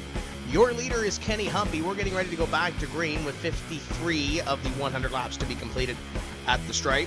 We want you to join in on the conversation if you're watching us and you have Twitter, and I don't know who doesn't have Twitter, but if you do, come on in and join our conversation at #NPass and get in on the conversation. Myself and Tony Stevens are on Twitter following everything along, and I know Tony's been reading some tweets under caution, and we'll get to some of those under the next caution as we get ready to pull the pace car off, and Kenny Humpy will be back in command of the field. Ottinger on the outside, green flag flies, and we are back underway. Kenny Humpy with a great start, and here comes a 2 on the inside of the 26. Just like the start of the race, with the exception of Nick Ottinger being on the front row. Here they go, barreling off into turn number 1. Now it's starting to get down to money time. We're in the second half of the race, and Kenny Humpy, he knows it's ahead, but look at Ottinger. Ottinger powers around on the outside. He'll try to draw even with Kenny Humpy down the long pond straightaway. Not able to clear him from the spot yet. They'll suck up right next to one another, and he'll clear him. Will Humpy into turn number 2. Humpy to the point. Now Ray Alfalla steals the second spot from Ottinger. Chad Lawton trying to nab third down the short chute. That was a beautiful pass by Ray Alfalla. Timed that perfectly when Ottinger was on the outside. He put himself to the inside to pick up that spot and kind of set it up for Chad Lawton as well. Lawton going to take position number 3 away. Ottinger going to try to fight back. Behind them, Sturgis heavy into the wall. The 41 car as everybody tries to scatter. PJ Sturgis, or check that, Jake Sturgis, wrong Sturgis, brother. But yes, hard in the fence, Tim, and that's it. Everybody scattering, making evasive maneuvers, and somehow everybody able to get through it without any sort of further incident. That had the potential to be very big, very quickly, coming off probably one of the trickiest corners in this race. Oh, one car, that's Burmeister in the outside wall in turn 1. Everybody again having to avoid the 66 car as they shuffle down the back straightaway. Yeah, not sure what Benjamin Burmeister was doing there. He was up against the wall, then he was in the wall, but before he was up there, trouble! He was 80 miles an hour. Big trouble, turn number 2, 4 or 5 cars are in it. Looks like the 36 of Bolton is in it once again, and it is a parking lot off of turn number 2. Rob Ackley is in it as well. He was the red and white car I saw, but again, 5 or 6 cars totally demolished on the back straightaway. Among them, the 41 of Jake Sturgis as well. We were just talking about how he had problems out of turn number 3, and half a lap later, Sturgis ends up in the pileup off turn 2. Yeah, it looks like the 13 and the 21 had it coming together, and it looks like the 13 may have come down a little bit on the 21, at least at this angle that I'm looking at. And then it ensues. They go spinning, and then everybody else piles in. Tyler Hudson makes it through. Trey Eidson makes it through. And then almost everybody behind is going to get some little piece of this. Kevin King gets a huge shot. Stephen Gilbert, the 4. Teloff involved. Jake Sturgis. Sturgis, there's no way for the virtual throttle to stick, Tony, but he hits the 36 afterwards, and then he's going to come down and hit the 13, and he's going to hit everything that moves. Not a good night, or not a good last 2 laps, I guess, for Jake Sturgis in the 41. No, it was not, Tim, and that took out a number of guys who were trying desperately to have good runs. Keep in mind, we cannot make it from here on fuel still, so we don't expect any of the leaders to come down pit road, but this does give you a little bit of flexibility if, say, you want to give it a shot for later. If you're further back in the field, come on in, top off the field. You never know. You might decide to come in for a splash and go instead of 2 tires or 4 tires later in this race. You're almost to that point, Tim. Almost to that point. We're about 6 or 7 laps away from being able to make it the rest of the way on fuel. Somebody in the back might try it, but I don't see it happening just yet. And look at this. Ray Alfalla's going to come down pit. Oh, nope, thought about it. And Nick Ottinger thought about it as well. But the fakes are on here at Pocono. 21 of Alan Bowe is going to be the first one down on pit road, and he may have some damage from that incident after a little contact with the 13 of Brad Mahar. The 10 of Corey Vincent is down. Taylor Hurst, after top 5 finish 2 weeks ago, he's down on pit road. Tony, I'll give you a little bit of a quiz, and I'll give you a hint. One of the drivers, or the driver, is down on pit road. There is one driver after 5 races that is performing under par, per se, compared to the rest of the field. Alan Bowes sits 41st in the point standings, 55 points. He is the driver on the bottom of the pile that has started all 5 races this year. And it's looked decent so far this evening for Alan Bowes, but we're just past the halfway point in this race, so we'll see if the 21 can rebound and try to pass a couple cars in the point standings and make it. Well, I don't know that he has to pass all these cars, Tim. Remember, he was running 15th. We'll probably come back in about 15th to 20th, but he's got a little bit more flexibility on when he pits now, whether that's under green, under caution, splash and go, 2 tires. So he set himself up for some options now towards the end of the race.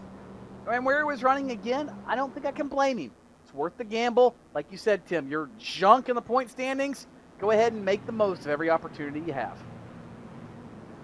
We mentioned Twitter under the last caution. If you're following along, be sure to hashtag NPAS, NPAS, and get in on the conversation. And Tony, I know you've been following a few, and there's a lot of these teams that are out here this evening that are on Twitter and updating along. Aftermath Motorsports being one of them. That's the team that has Tyler Hill, Alex Warren, Adam Gilliland, Trey Eidson, T-Loff. Their handle is at Aftermath MS. They're updating the race. Tyler Hill stayed out on that last caution to lead a lap. We should bring that up, and they brought it up on Twitter as well. Adam Gilliland received the lucky dog on the last caution flag. He got back on the lead lap. He was a couple laps down at one point in this race in the Gary Mercer Trucking number 8. So follow at Aftermath MS and get all the updates from them. Slip Angle Motorsports, also another team that is on Twitter, at Team Slip Angle. And of course, they're having a great run this evening with Ray Alfalla and Brian Blackford both being in the top 10 at this point in the racer, for the most part all evening this evening. And even the head official, Tony, is on iRacing if you want to follow along, at Shannon Whitmore, and that's SHANON Whitmore. He's on there putting his thoughts on the race, but I'm looking at his handle, SHANON Whitmore. Did he forget an N in his name? I wonder if his name was the limit of the Twitter characters and he had to take one letter out somewhere. That's what I'm thinking. And surprisingly, Shannon not using the hashtag InPass, so you have to dig for his a little bit under his handle, but now that we've given his handle away, that shouldn't be so difficult. Some other comments coming in as well on Twitter. Daniel Britton commenting about the wreck just now. Looks like his guys, Nate Wise and Taylor Hurst, made it through with minimal damage. Our friends, well, I shouldn't even say friends. They're, how shall we say it? Antagonists, the Yellow Flag, or Mr. Caution Flag as he is on Twitter, and at the Yellow Cone, antagonizing us over the course of the night. Garrett Smithley, Lynn Kinchelow having a conversation with us about some ideas throughout the race. Seth the Merchant is on Twitter talking about the event. Rob Tolley, a number of people, a whole bunch of them. You can go search hashtag InPass and see what everybody's saying about the race here tonight. Always one of the fun parts of this gig, Tim, is seeing what fans say about the event that's going on. I must say, that's one thing I love about social media. When you're doing live events, be it the NASCAR Peak Antifreeze Series, be it any other race or sporting event, you get instant feedback from fans, and you can bring up things that they might be concerned about and address them. And it's really a cool way to do broadcasting anymore these days. As the lights are out atop the pace car, you mentioned Seth DeMerchant, and he was the driver last week that a lot of these Twitter followers for iRacing Night. We're following with the NASCAR iRacing Class B Open Series, and I believe we'll be back with that series next week, and I don't have the schedule in front of me, but that's always a competitive series, and Seth DeMerchant was up there last week going for a win with Talladega being on the schedule last week, so it's good run by Seth and the rest of those guys last week at the Talladega Superspeedway. Look forward to iRacing Night coming up next Tuesday night when the NASCAR Peak Antifreeze Series takes a week off, and they run every second Tuesday. Every other Tuesday is iRacing Night on fanschoice.tv. So all kinds of iRacing to handle on a Tuesday evenings here as we get ready to go green. The 58 of Kenny Humpy is your leader. The 2 of Ray Alfalla runs in position at number 2. Chad Lawton, Nick Ottinger, and PJ Sturgis, your top 5. Matt Busa has moved all the way back to position number 6 here. Chris Overland in 7th. Brian Blackford, Nathan Wise, and look who's hanging on to the top 10, Brian Schoenberg, and look who's hanging just barely outside the top 10, his teammate, Brad Davies in the number 11, who really needs a good run to really put this season in the right direction. So keep a half eye on Brad Davies as he tries to crack back in to the top 10 in the running order in this event at the Pocono Raceway. Pace car going to make that hard left-hand turn down onto pit road, and Kenny Humpy once again going to be in command of this field in car number 58. Here we go. Green flag flies, and we are back at it. Kenny Humpy, great start as they all fan out behind him. They'll fan out, and really not nearly as much as we have seen throughout the course of the night, but they do fan out slightly. Looks like everybody else focused on trying to get some momentum going before they fan out. Battle is for second. Chad Lawton and the 2 of Ray Alfalla. They're side-by-side, door handle to door handle off turn number 1, down the big long pond straightaway.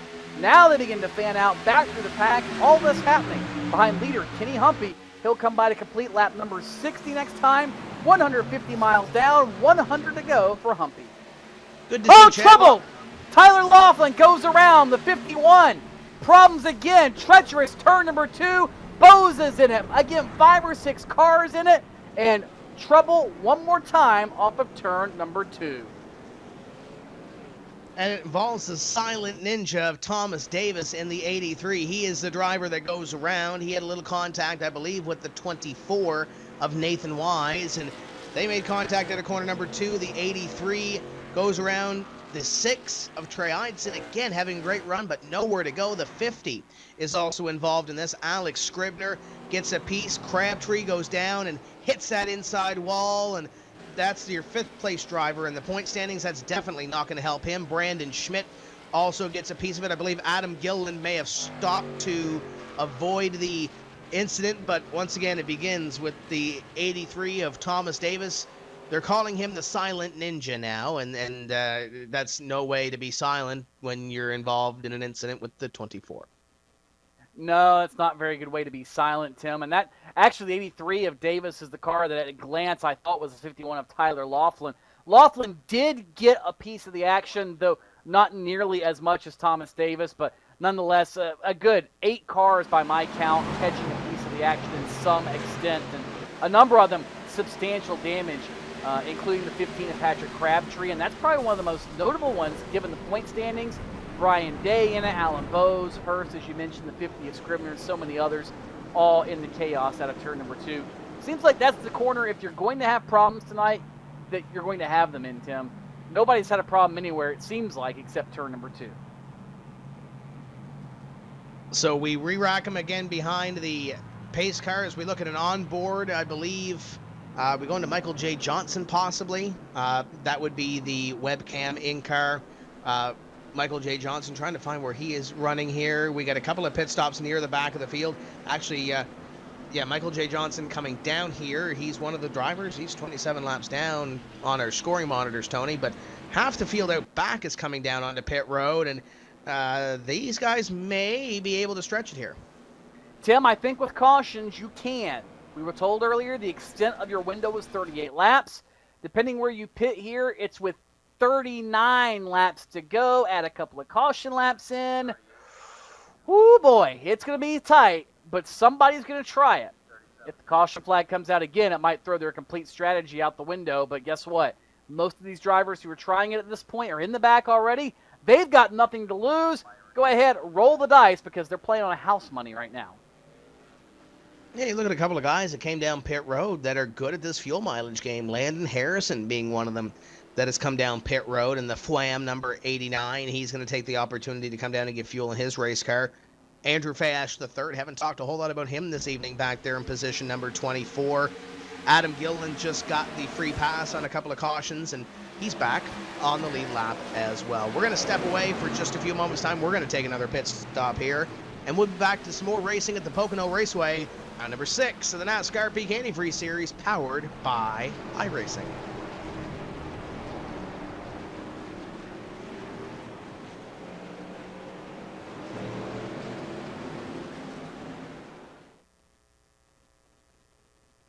Sorry, guys. I never would have thought making duck calls would have stirred up this much excitement. No kidding. Got him coming up here. Shortcut time! That's what I'm talking about. You sure this is a good idea? Oh, yeah. I got this. I can't guarantee you how this will end, but Pete can guarantee your radiator for life. Introducing the Peak Run True Guarantee. Check it out at peakguarantee.com.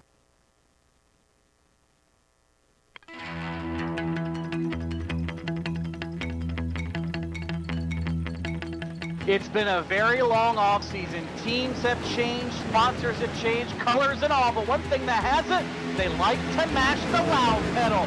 Green flag is out on the 2015 NASCAR Peak Antifreeze Series season. iRacing is the ideal platform for these broadcasts because we have the best racers, the best online racers in the world, and we have such a variety of racing, from NASCAR to Grand Prix style racing, sports car, endurance racing. We do it all. Since 2010, the iRacing.com World Championship Grand Prix Series has been the absolute pinnacle of road racing in a simulated form. Great start then by Yakoda from the front. They're packing up behind number 1. They're going to be 4 wide as they come down into turn number 1 for the first time. Will they make it through that first corner? You can see them funneling through the center S's. It looks as though everyone is just about made it through. We have got ourselves some contact though, Rachel. Side by side going into turns 3 and 4. Humpy's got the advantage with Ottinger's not going to. Oh, he got into him! Ottinger gets into the 58, turns right into him, and that ends Ottinger's run.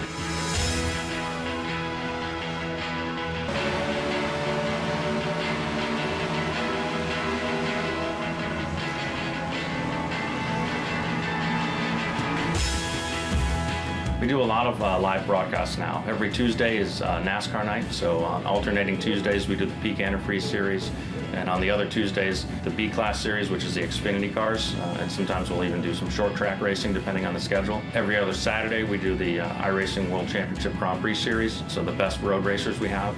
And we also broadcast some special events, including the Endurance Championship, which is part of the Road Warrior Series. So we broadcast the Daytona 24, the Sebring 12-hour, we'll do the Watkins Glen 6-hour, several other races along there. And then, of course, the iRacing Pro Racing Champions, which is usually our biggest and most watched event of the year. That is short track racing, and that's how awesome this sim is, Joe. That's something you see on TV on highlight reels, and we just saw it here, live. We invite iRacers who are real-world racers. They compete every December. Guys like Alex Gurney, Justin Wilson, Scott Speed, Ron Capps, the list goes on. Really some big-name drivers from all major forms of motorsport. It's really neat to see them get together and race together. See Laughlin up top, down to the ball, gets turned! Laughlin gets turned!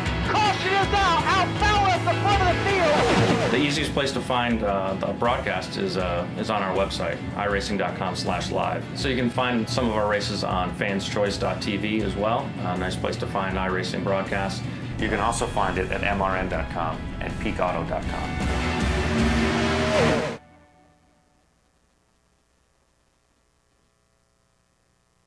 Sorry, guys. I never would have thought making duck calls would have stirred up this much excitement. No kidding. Got him coming up here. Shortcut time! That's what I'm talking about. You sure this is a good idea? Oh, yeah. I got this. I can't guarantee you how this will end, but Pete can guarantee your radiator for life. Introducing the Peak Run True Guarantee. Check it out at peakguarantee.com.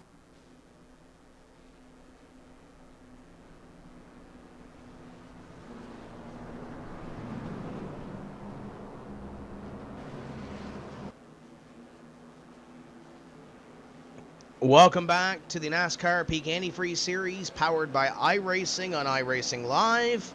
This is round number 6 of 16 for the series. This is round number 6 of 12 before we have the cutoff where we can't use any drops in the championship. So we're halfway in a sense, Tony, when you look at the season, just under halfway when it comes to the full scheme of things. Lights are now out atop the iRacing.com Ford Mustang pace car. We had the lights off the last time by. Caution was extended by a lap for Thomas Davis to get into line. So now this time by, we should be good to go back to green. We should, Tim. And something I've noticed under this caution is a lot of drivers, as we expected, at the back of the field came down and topped off. When they complete this next lap, there's 35 laps to go. That's the inner window of the fuel run. Those drivers can make it. Kenny Humpy, Chad Lawton, Ray Alfalla, Nick Ottinger, their fuel mileage is in question. However, under this entire caution flag, what have the leaders been doing? Shutting the car off, coasting, chugging around in fourth gear so they're not pulling any RPMs to burn fuel. They're doing every trick they know to do to save every precious virtual drop of fuel in these race cars. Could one of the front runners stretch it to the end? Or do we see another caution soon after the restart that throws it all out the window and everyone comes down pit road? I think these guys are going to have to go a little bit farther, Tony, than just a few laps and the caution come out, and then they're going to have to come down. I think it's going to have to go 10 or 12 laps or so, because those guys who just pitted are going to stay out. It's going to put those guys behind when it comes to the strategy. Some of those guys are going to try to save. Some of those guys think they can make it. Some of those guys probably can't make it. We'll have to see how this thing plays out over the next 35 laps. Pace car going to peel off here, and Kenny Humpy and Chad Lawton, the two teammates up in front, going to lead this field back to green, and we are back underway. The 2 and the 05 going at it for position number 3. Watch them as they go down the front straightaway. Oh, watch Schoenberg throw the block on Chris Overland just behind them and Matt Busa. They're 3 wide into turn number 1. Overland able to hang to the bottom. Schoenberg makes the middle work. Somehow, everybody comes out of turn 1 unscathed. Miraculously, from about 4th on back, they're still side by side, but Humpy, he's decided to check out. He wants to leave. He's already got 4 or 5 car lengths now in the rest of the field. Top 3 single file now to top 5 as Ottinger finds the spot ahead of Sturgis. He gets the wall off corner number 2, and now Sturgis going to go to the outside of the 05 of Nick Ottinger. The 34 of Busa is there, and it looks like the 55 and 47 continue to be single file behind each other. Outside, it's the 33, the 24. They're all struggling to try to pick up a position. That they are, and Brian Schoenberg, big bobble in front of that entire group off turn number 3. That's going to allow Nathan Wise to get by. Now it opens the door for Chris Overland. 3 wide into turn 1 again, just like the restart. Schoenberg slams the door in the face of Chris Overland. Up the racetrack goes Wise. So Schoenberg gets the benefit of all this as they're still juking and jiving down the Long Pond straightaway for about 8th on back. Ottinger and the 57 of Sturgis continue to go at it for position number 4. And that little battle there, Tony, it looked like one of the biggest losers may have been Nathan Wise, because he was up a few positions. He's now fallen back to, I believe, position number 9 as Overland made the move the last time by. Wise was way on the outside. He's found a spot in the line, but there he goes again, way up the racetrack, trying to find a little bit of grip up there in that second groove. He's got Blackford now to the inside of him. Those guys going at it around the 10th place position, and it looks like Blackford nearly had a moment with Tyler Hudson there in the 01.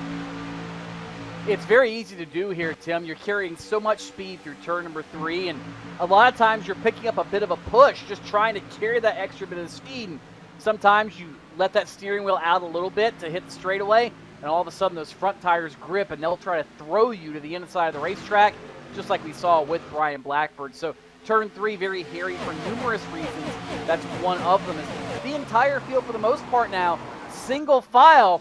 Top 3 tightening up, but it looks like everybody, at least in the front half of the field, is in fuel conservation mode, and everybody else further back says, I'm good to go. Let's get this puppy rolling to the end. They're going to make everybody use their fuel up to hold on to their spots. Just before that last caution flag flew, Chad Lawton made it up into position number 2. Lawton holds that position now. though Ray Alfalla is chasing him down in car number 2. Chad Lawton has been solidly within the top 5 most of the night, but really this is the first time he's been pushing up to the front of the field in the V&H Fresh number 26. That is teammate in front of him, Kenny Humpy, about 3 car lengths up. Could the 26 be a driver that could possibly upend the 58 of Kenny Humpy as you hear that shifting going on through corner number 2? Maybe. We thought that might be the case at Las Vegas. We thought that might be the case in a couple of races this season. It only happened at Auto Club Speedway where Chad Lawton was able to come home the victor. And I don't see Humpy moving over for his teammate. Yeah, they're teammates, and yes, they get along great, but I do not see Humpy giving up a win. They're too precious to come by here in this series for his teammate to get a little shot, and a little share of the glory. He's going to have to earn it, is Chad Lawton, if he finds a way around Kenny Humpy. Field works around, 31 laps to go, and Tim, if the caution, I think, comes out at any point forward from here, you're going to see everybody more than likely come down pit road. Again, those that stayed out, or not stayed out, but those that came down pit road, they might gamble and try to stay out and hold on to track position. Be a very worthwhile gamble, no doubt. They're sitting in a very good spot. Those up front, they're on the brink of running out of fuel, and I think they're praying for a yellow. I think Kenny Humpy or Chad Lawton would much rather have to race their way forward than lose a race due to pit strategy. When you look at this field right now, Tony, you have a lot of guys that are spread out. The 38 just tried to make a move on the 51 back here around 18th, 19th. Looks like Tyler Hill is pressuring Alex Scribner. The 26 car of Chad Lawton near the front of the field's got a little bit of pressure from Ray Alfalla. But we're at this point right now, and you see the battle for 4th heating up as well with Sturgis and Ottinger.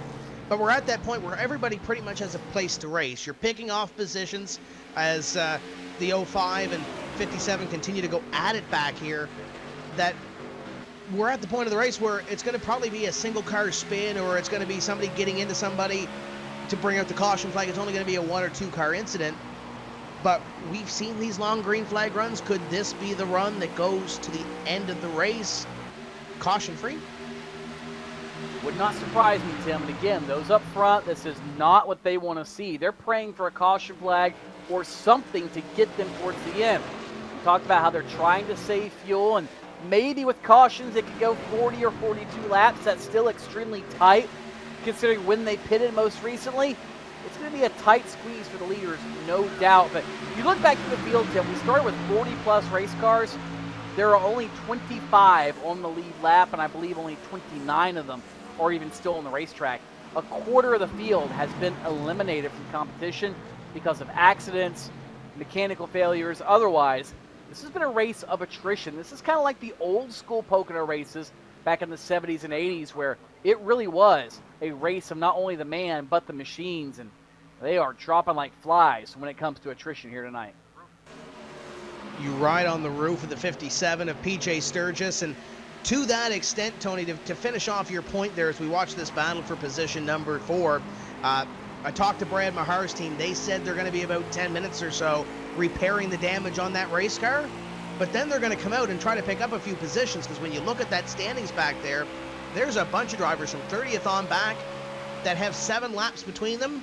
And a lot of those drivers, and I'm looking through the list, I believe they're all sitting on pit road right now. I lie. Casey Tucker is out on the racetrack, 32nd, 13 laps down. So if Brad Mahar can come out on the racetrack, or Rob Ackley, or Brian Day, or one of those drivers back there that's sitting getting damage repaired, they can always come out and gain 5 or 6 positions on this. Keep in mind, Michael J. Johnson, 40th place, 27 laps down out right now. He's trying to stay out and get whatever position that he can right now. Sometimes, as we've seen in the past, Tim, it's those 1 or 2 point nights that you gain that little bit that make the difference in a championship or a 3rd place run at the title or whatever the case might be. And that's what each one of these drivers is trying to do who's had issues, is to maximize their horrible day here at Pocono. Watching PJ Sturgis in the 57, as well as Nick Ottinger, as Matt Busa there as well. Pretty good race they've had going. Further back behind them, Chris Overland just got Overland got past Brian Schoenberg. Schoenberg running 8th, Wise 9th, and Blackford in 10th.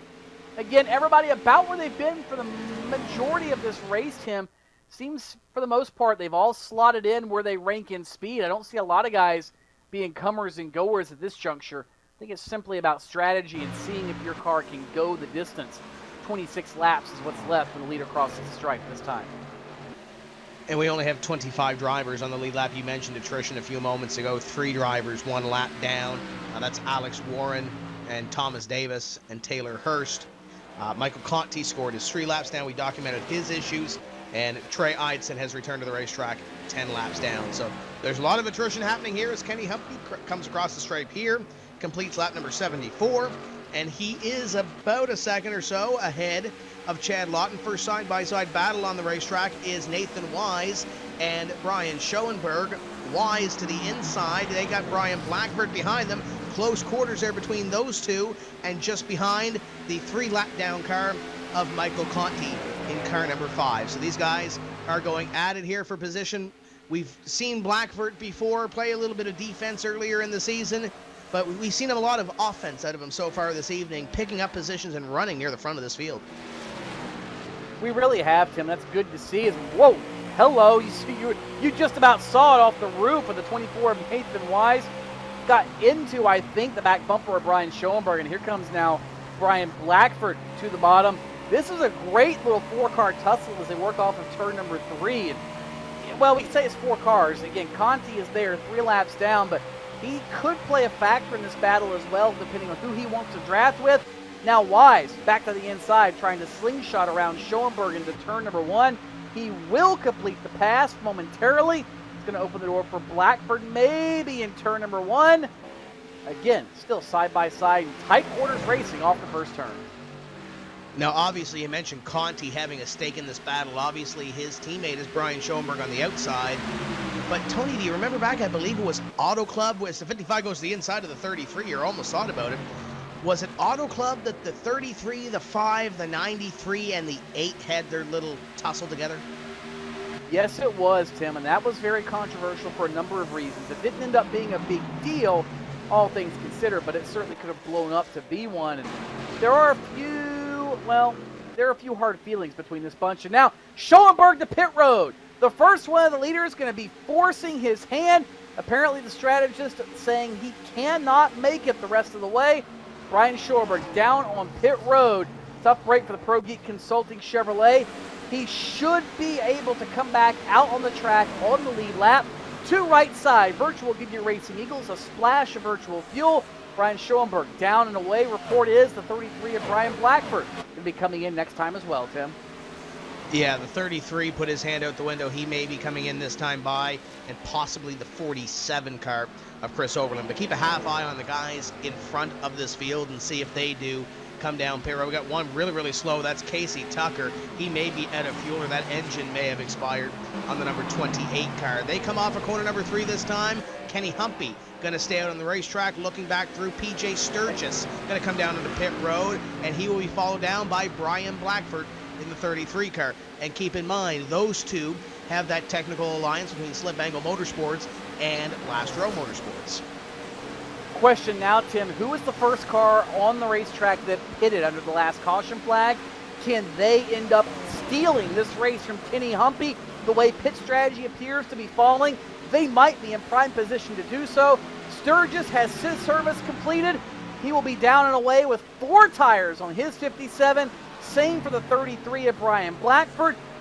2 versus 4 versus pitting under the last yellow. That seems to be the story of the day. Sturgis out with Brian Schoenberg as we continue to watch Humpy and Lawton off turn number 3.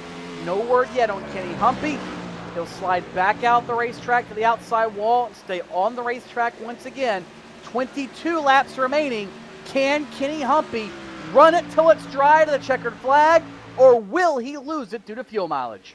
2:47, the 24, and I believe that may be the 01 of Tyler Hudson coming down on the pit road as well. They will get service to their race cars and will return to the racetrack. But Tony, Matt Thomas tells me in my ear that it's now 18 lap stint for Alan Bowes in the 21 and Danny Hansen in the 32.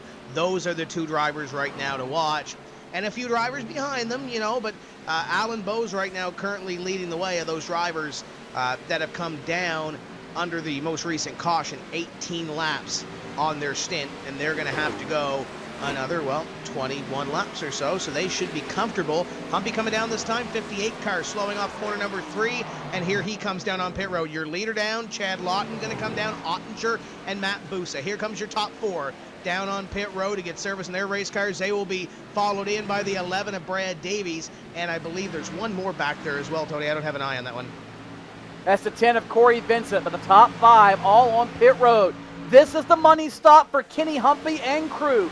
Can he get back on the racetrack, make up the lost ground and lost positions without the aid of a caution flag? Crew goes around to the right side. It is 5 off and 5 on. 2-tire stop for Kenny Humpy, a splash of fuel in the tank. He's slow getting rolling, but he'll get back up to speed and rejoin the fray with 20 laps to go. So here goes the strategy now in this race. Alan Bowes will come around this time by, and as long as he stays in the racetrack, he scored as your leader. Danny Hansen in second, Tyler Hill, Alex Scribner, T-Love, Landon Harrison, and a few others back there as well. Alex Warren in this little group as well, but he is currently scored as 1 lap behind the pace. So this time by, as he comes across the stripe, Alan Bowes will be scored as your leader. And Bowes has got a fairly healthy margin over to Danny Hansen. It's about a second, and then back to Tyler Hill. It's another 2 seconds. Then you get this whole group of guys that came down pit road under the most recent caution to give themselves an insurance policy. Hansen, Hill, Scribner, and Laughlin, as you said, Tim. Then comes Landon Harrison, Andrew Fiash III, Lowe, Gilliland, Byron Daly, who has been way off the pace all night, runs 10th, and Patrick Crabtree, after getting involved in an accident, he is 11th, 13 seconds off the lead. Kenny Humpy has to make up a second a lap on Alan Bowes to claim the lead. It's a tall order, but if anybody is up for the challenge, it's going to be Kenny Humpy. The gap was 21 seconds last time with 20 laps to go. Can Humpy reel in Bowes, or will a caution flag change the entire complexion of this one? So I'm talking to the crew chief of the 89 car of Landon Harrison, J.D. Laird, and I asked J.D., I said, how good is the 89 car on fuel? He said the 89 car is close. He said there's a couple of guys in this pack that are definitely going to make it, and he pointed towards the 93. And he's telling me it's close enough for Landon Harrison that they're not sure if they're 1 lap good or they're 1 lap short. That's how close they are right now for that 89 team of Landon Harrison, right now currently scored in position number 5. But you look at this top 5. Out of the top 5, there's only one driver that has won a race in this series, and that's Danny Hansen. So there are a lot of desperate drivers up here, Tim, that want a victory, that need a victory. And don't look now, but last time by, Kenny Humpy clicked off a full second on the lead of Alan Bowes. It went from 20.9 seconds to 19.8 seconds. About 0.8 to 1.2 seconds a lap is the difference from Bowes back to Humpy. The only kicker is here, Tim, there's about 11 cars between Kenny Humpy and Alan Bowes that do not want to be passed. They're going to put up a fight. That time by, Humpy gained, he gained about 1.5 seconds that time by. There's enough time at this rate for Kenny Humpy to do it. Question is, can he actually pull it off? And here's the other question. So if J.D. Laird is telling me the truth on Landon Harrison, that they are that close on fuel, could Alan Bowes, Danny Hansen, a couple of those guys up in front, could they be a little bit cautious and maybe they're not pushing 100%, thinking if this thing goes the rest of the way green, that if I push from now to the end of the race, I can't make it? It's entirely possible, Tim, and I think they're banking on that large margin back to those who did come down here under this green flag run, like Kenny Humpy, Chad Lawton, Sturgis, and others, to maybe use that cushion to their advantage. Last time by the stripe, Kenny Humpy, 56-1 to Alan Bowes, 57-1. Another full second off the advantage for Bowes back to Humpy. 16 laps to go this next time by. It's going to be extremely close, Tim. Humpy is coming. And again, the math works out to a last lap pass on Alan Bowes. But then he's going to pass a few of these race cars as well, too. And I'm sure some of those guys in the back, like Crabtree, who might be a little bit damaged as the 21 comes up at a corner number 3, and he'll complete 84 on the racetrack. Patrick Crabtree has a little bit of damage. Byron Daly's been off the pace a little bit this evening. You got Ryan Lowe back there, who really hasn't been running those good of laps compared to your leader. Those guys probably aren't going to give a whole lot of a run to Kenny Humpy. But when he gets up to Alan Bowes, Danny Hansen, Tyler Hill, when those tires kind of subside a little bit on Kenny Humpy's race car, could those guys be giving a little more of a run for their money to Kenny Humpy than Alan Bowes? And keep in mind, Kenny Humpy's dominated the series so far. If you're Alan Bowes or a Danny Hansen and you can get one up on Kenny Humpy, I'm sure you're going to race him a little bit harder too, right? Oh, yes, you are. And Tim, watching the lap times, it's almost like Alan Bowes' crew has told him, pick it up. You've got to go a little faster. He was running almost 58-second laps the last couple of times. He has been crossing the stripe in the 57-1 bracket, just enough to hold Kenny Humpy at bay, assuming Humpy does not get held up by not lap traffic, but by those for position further back. The interval continues to shrink. Bowes continues to hold on to the top spot, but he can't be too conservative, Tim, because just a few car lengths behind him is the 32 of Danny Hansen. That Segpay car is hungry for victory, and what a win it would be for that bunch if they could go to victory lane. And Danny Hansen, the up and down season he has had, what a story it would be if he could take that forward into the winner's circle. Another full second and change. Kenny Humpy knocked off that time by, and if you're trying to chase down Kenny Humpy, you're going to have to get on it as well, because Chad Lawton is over 3 seconds behind his teammate. Humpy just passed Patrick Crabtree to put himself in position number 11. And the next driver on the list would be Byron Daly in car number 93. So this field continues to work around this Pocono Raceway. 86 completed on the racetrack. And that will put Alan Bowes leading another lap. Michael Conti in the middle between himself and Danny Hansen. As this is where it starts to get interesting. Kenny Humpy still pushing to try to get near the front. Last time by for Alan Bowes, 57.36. Kenny Humpy, a 56.35. So he continues to pick up a little bit of time here, but he needs to pick up that every single lap and hope for the traffic to be nice to him here. He needs 14 seconds in 14 laps, Tim. He's gaining 1 second per lap, but he's got a bunch of cars in between himself and Alan Bowes that are going to make life difficult. Best thing Alan Bowes can hope for is this race to go green. You talked about it, Tim. The driver on the bottom of the point standings, 41st in points, the lowest point total of any driver who has run all 5 races all season. How competitive is the NASCAR Peak Antifreeze Series?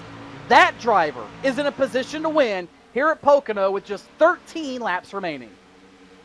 Adam Gilliland pulled over for Kenny Humpy, and so did Byron Daly. And now he moves into position number 9, and he'll chase down Ryan Lowe. Gained another second, I believe, that time, even in traffic.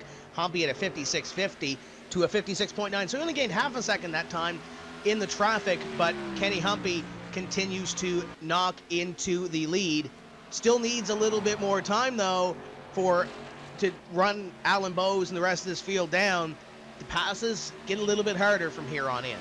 Well, Tim, it wasn't that Kenny Humpy lost any time. Alan Bowes ran his fastest lap of this stint, I believe, at a 56.9. So again, I think the team is telling Bowes, you've got to pick it up. You need to maintain this level. He's pulled away from Michael Conti. He's pulled away from Danny Hansen back in second. Again, Alan Bowes, the 57 flat range. I think he's finally been told by the crew, you're in the clear. Get what you can get and go with 12 laps to go. This time by for Kenny Humpy, it is a 56.49, so going to gain another half second or so. But it looks like right now that if this thing does stay green, and he's even pulling away a little bit from Danny Hansen as Alan Bowes. So Alan looks pretty good right now with 12 laps to go, or 11 and a half laps to go. Landon Harrison's crew chief, J.D. Laird, just gave me the go-ahead that they are good to go. Even if they were to get a caution, Tony, JD says that they would be good on fuel. So we got one that is slow on the apron. Is that Casey Tucker? Again, possibly on the apron. No, that's Brad Mahar trying to limp that thing back to pit road. Mahar doesn't appear to be underpowered. It appears the power plant has expired on the Tim's Corner Motorsports 13, and he is going so slow, Tim. I'm not sure he can make it back to pit road. If he brings out the caution flag, and there he goes pulling off into the grass, trying to pull off in the runoff to shorten the run a little bit. If Mahar brings out the caution flag, we have got a whole new race on our hands for various reasons. We'll see if he can make the access road right here where the old 3/4 mile used to be. He doesn't, but he's able to get it escaped out essentially and pulled off the racetrack in time. So Brad Mahar will not play a factor in the outcome of this one. Again, Bowes working off the tunnel term. This time by Alan Bowes will see 2 full hands of fingers in the air, 10 laps, 25 miles for Alan Bowes to claim his very first NASCAR Peak Antifreeze Series win, and it could come here at Pocono.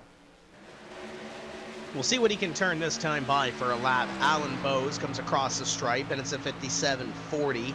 Let's go back to Kenny Humpy. Humpy just passed the 39 of Michael Johnson, not for position, but he'll come across the line this time, and he'll be at a 56.65, so almost a full second, but not enough, and he's going to need a little bit more if he wants to get up there and catch Alan Bowes.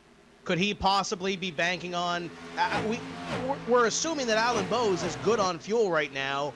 A couple of these drivers might be close. Tim, sorry. Humpy just about caught the safer barrier off turn 1. I think he did catch it. That thing bobbled substantially, but that shows you how hard Kenny Humpy is pushing it, and he might have just hit the wall off turn 1.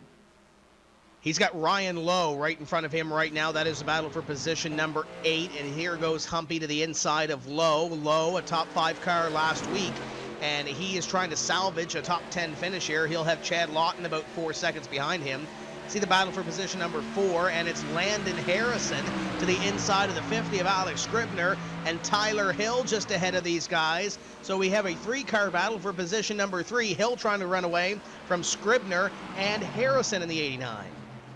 And this is a group that I think Humpy will catch if this race stays green at the rate things are going. He's only 5 seconds or so behind them, and they're running about a second to a second and a half slower than Humpy. So Kenny will probably catch this group, so they know they're racing for their relative lives as far as this race is concerned, trying to get everything they can here in the waning stages of this 250-miler of Pocono. But again, Tim, continuing to watch the intervals, watching the lap times, Kenny Humpy in traffic, the number of laps, and the amount of time he gains each lap on a clean lap to Alan Bowes is beginning to not add up. There's a remainder left in the division equation. It's a remainder that Alan Bowes likes to see, and he, continuing to stretch his lead out front, now has 2 seconds on Danny Hansen with only 8 laps to go. We've seen these races play out like this before. You think back to Jake Sturgis a couple of seasons ago at Las Vegas, where he played the fuel strategy, had a couple of cautions to play in there, but he ended up winning at the Las Vegas Motor Speedway for his first of 2 wins in this series. Danny Hansen, he's already won a race in this series before. He won last year at Charlotte, and he continues to fall off the pace of Alan Bowes in position number 2. And then that battle for position number 3, Tyler Hill, Alex Scribner, and Landon Harrison. Should something happen to those 2 up in front? We talked about Landon Harrison being close on fuel before. If he's close and those guys in front of him, Bowes and Hansen, are even closer, that could very well make this battle for 3rd a battle for the win if Bowes and Hansen run on fumes coming down to the finish. And that's the other reason they're starting to jockey amongst themselves, Tim. There are so many what-ifs in this field. What if the guy in front of me runs out? I've got to get ahead of this pack so I know I'm ahead for the win. What if the guy behind me starts to catch us? I need to get position on him to defend the position where he might want to get it from me. So many what ifs, so many plans in place that are coming to fruition, and so many drivers trying to maximize what otherwise was a very lackluster run and use pit strategy to their advantage. One of them being Alan Bowes, another Danny Hansen, plus Tyler Hill and the rest of the top 5. This time by, there will be 6 laps to go for Bowes, Hansen, and Hill, and Kenny Humpy still has a 9-second deficit to make up. It's starting to get to the point Kenny Humpy's going to need a little bit of help and maybe a miracle to get his way back to the point. So unless the top two run out and Humpy is able to run down this battle that's going on for position number 3, it doesn't look like Humpy is going to win this race. Crazier things have happened though, Tony, but Humpy ticked off another second or so that time, and I was about to mention he is in clean air right now. He passed T-Loft the last lap by. He's got about 2 seconds or so between himself and the next car for position.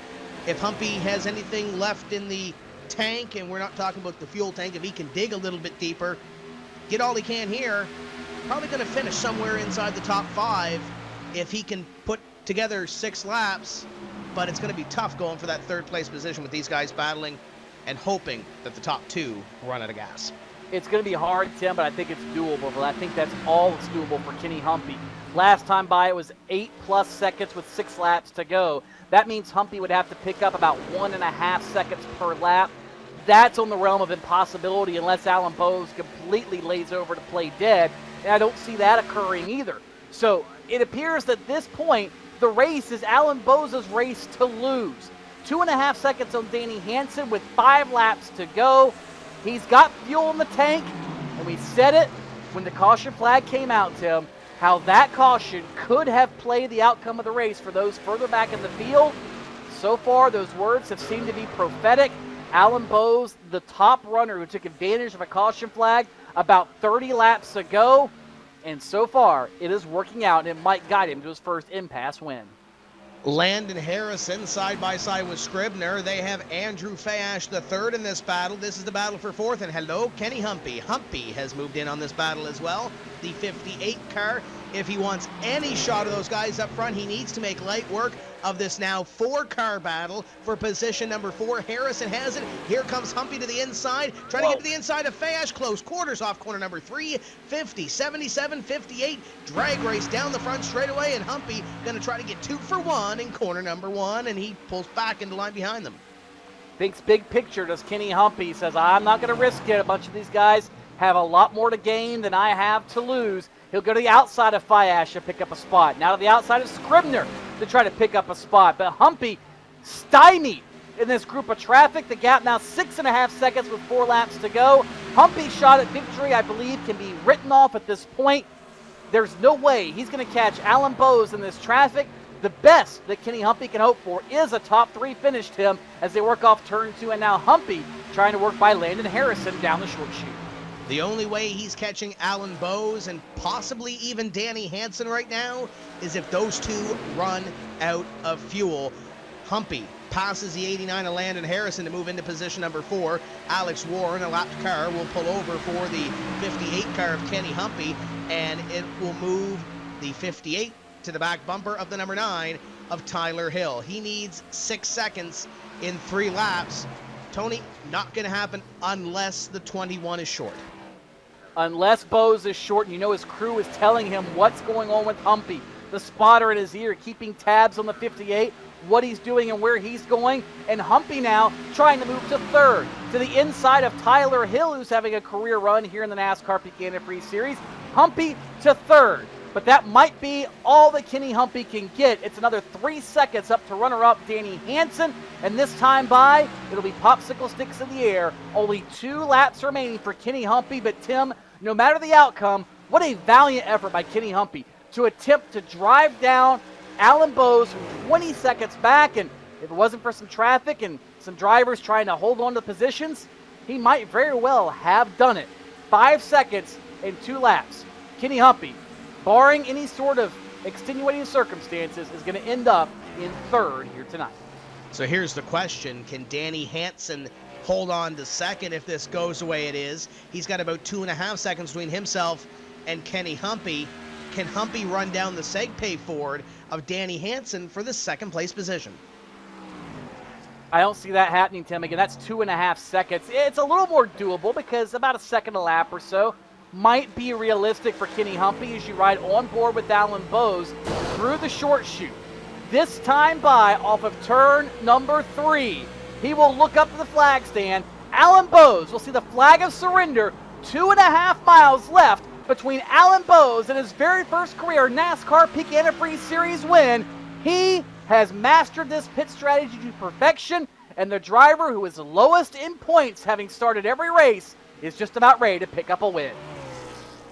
He needs to make it around the racetrack to complete this victory. The John Dragonetti.me, number 21 of Alan Bowes, trying to hold on. Danny Hansen is going to have to look in his rearview mirror in just a few moments and see Kenny Humpy, but keep your eye on the number 21 if he can keep it under power through these final couple of corners. Alan Bowes will come up and win the biggest race of his sim racing career. The 21 of Alan Bowes going to work through the final short shoot here and down into corner number 3. He's got a couple of drivers behind him, but they're not for the lap. Checkered flag in the hand of the starter, and Alan Bowes in car number 21 comes up at a corner number 3, and he will win his first NASCAR Peak Antifreeze Series powered by iRacing victory. Danny Hansen going to hold on over Kenny Humpy for position number 2. Hill and Landon Harrison complete your top 5 as we have a wreck in the back. We got one car smoking at the very back of this lineup as they complete the race. But this is huge for Alan Bowes. We mentioned off the top, he's all the way back in 41st in the point standings. This is going to help him a little bit. Yes, it will, Tim. And the incident we had on the back straightaway, that was all right in front of Nick Ottinger where it all happened. And one car got sideways. It looked like it was the 50 of Alex Scribner, came back across the racetrack, and poor Nick Ottinger's horrible luck continues. He T-boned the 50 of Alex Scribner, and he somehow was able to limp home to the finish. But Nick Ottinger was in the top 10. He's going to finish in 20th spot after that last lap break. A tough break for the Rheem Toyota. 2015 just not being his year. But congratulations to Alan Bowes. What a story. The guy who started 25th on the grid, was lowest in points coming into tonight, having started every race, ends up in victory lane. If that's not a testament to how competitive the NASCAR Peak Antifreeze Series is, I don't know anything that is. Wow, what a drive by Alan Bowes. Is he slow because he's getting congratulations for everybody, or is he out of fuel? The 21 getting pushed here through corner number 3 by Taylor Hurst. Alan Bowes might not be able to celebrate because Alan Bowes might be out of fuel. Ryan Lowe is out of fuel. The 21 car going to coast down here and going to park it in victory lane just enough to get his first NASCAR Peak Antifreeze Series powered by iRacing victory. Great run for Landon Harrison. Great run for Andrew Fayash III, running in 6th. And PJ Sturgis had a solid run at the start of this thing. He's going to come home in position number 8. We'll recap your top 10, and we'll talk to your top 5 finishers. There's Alan Bowes. Can't go anywhere. He's got no more fuel left in the John Dragonetti.me Chevrolet SS. We break for a few moments' time. We come back to victory lane and the biggest win of his career for Alan Bowes.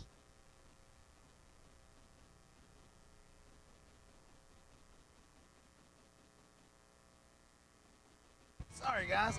I never would have thought making duck calls would have stirred up this much excitement. No kidding. You got him coming up here. Shortcut time! That's what I'm talking about. You sure this is a good idea? Oh, yeah. I got this. I can't guarantee you how this will end, but Peak can guarantee your radiator for life. Introducing the Peak Run True Guarantee. Check it out at peakguarantee.com.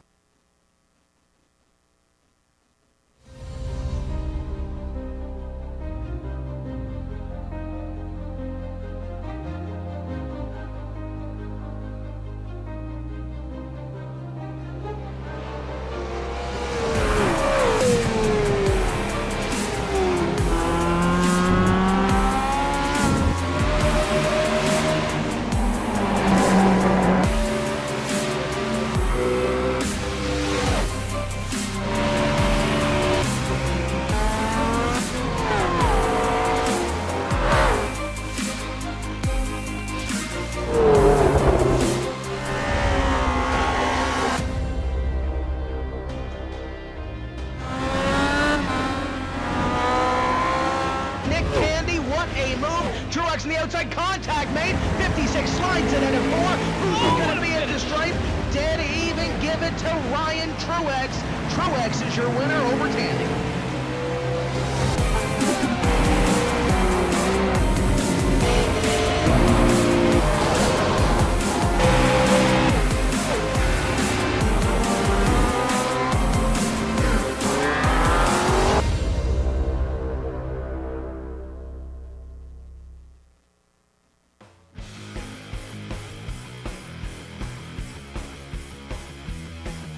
Welcome back to Pocono Raceway and the NASCAR Peak Antifreeze Series round number 6.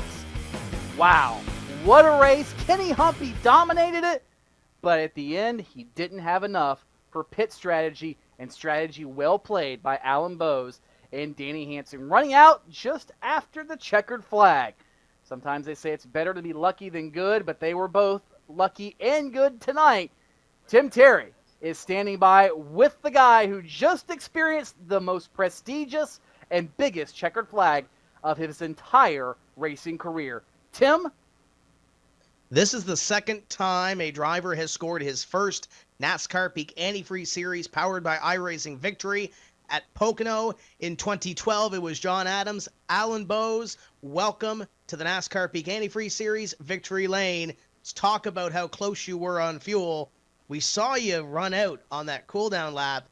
How were the nerves coming up to that checkered flag? I was just trying my best to save as much fuel as I could. I had my crew chief in my ear, Houston Hamer. He just kept telling me to make sure I kept an eye on the fuel and make sure it didn't run out. I was just barely able to pull it off. Oh my gosh, that's awesome. How important was it to come down on pit road on that caution flag? Were you guys debating that call at all on that last caution flag to come down and top up? Yeah, we talked about it a little bit, decided it'd be best, with about 40 laps left in the race. If we pitted, we'd go back green with about 38 to go, and that was right around the fuel window, so we just took a chance, and it worked out.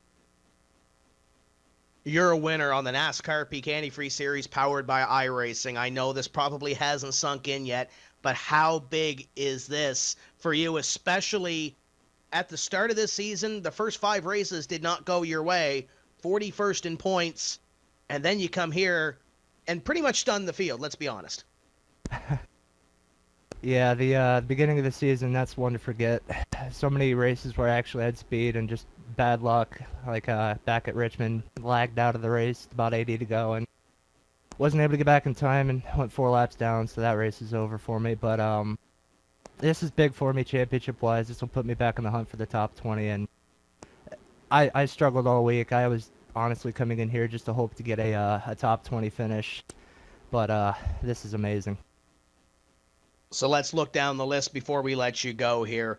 We head to Charlotte in 2 weeks' time, Dover, Michigan, on down through the list. When do we see you back here in Victory Lane? When do we have this Victory Lane chat again? Oh, I have no idea. Hopefully it'll be during Dover, but while it's my favorite track, it's I doubt I'll be as fast, but you never know. Tony Stevens, there you go. It's Alan Bowes in Victory Lane, the John Dragonetti.me Chevrolet, and you can hear it's still sinking in for the number 21 driver. And this is going to be one that sticks in our mind for a long while. I know you've caught up with the second place finisher who also parlayed a little bit of fuel strategy into this, Danny Hansen. All I can say, Tim, is that's incredible. That's absolutely incredible.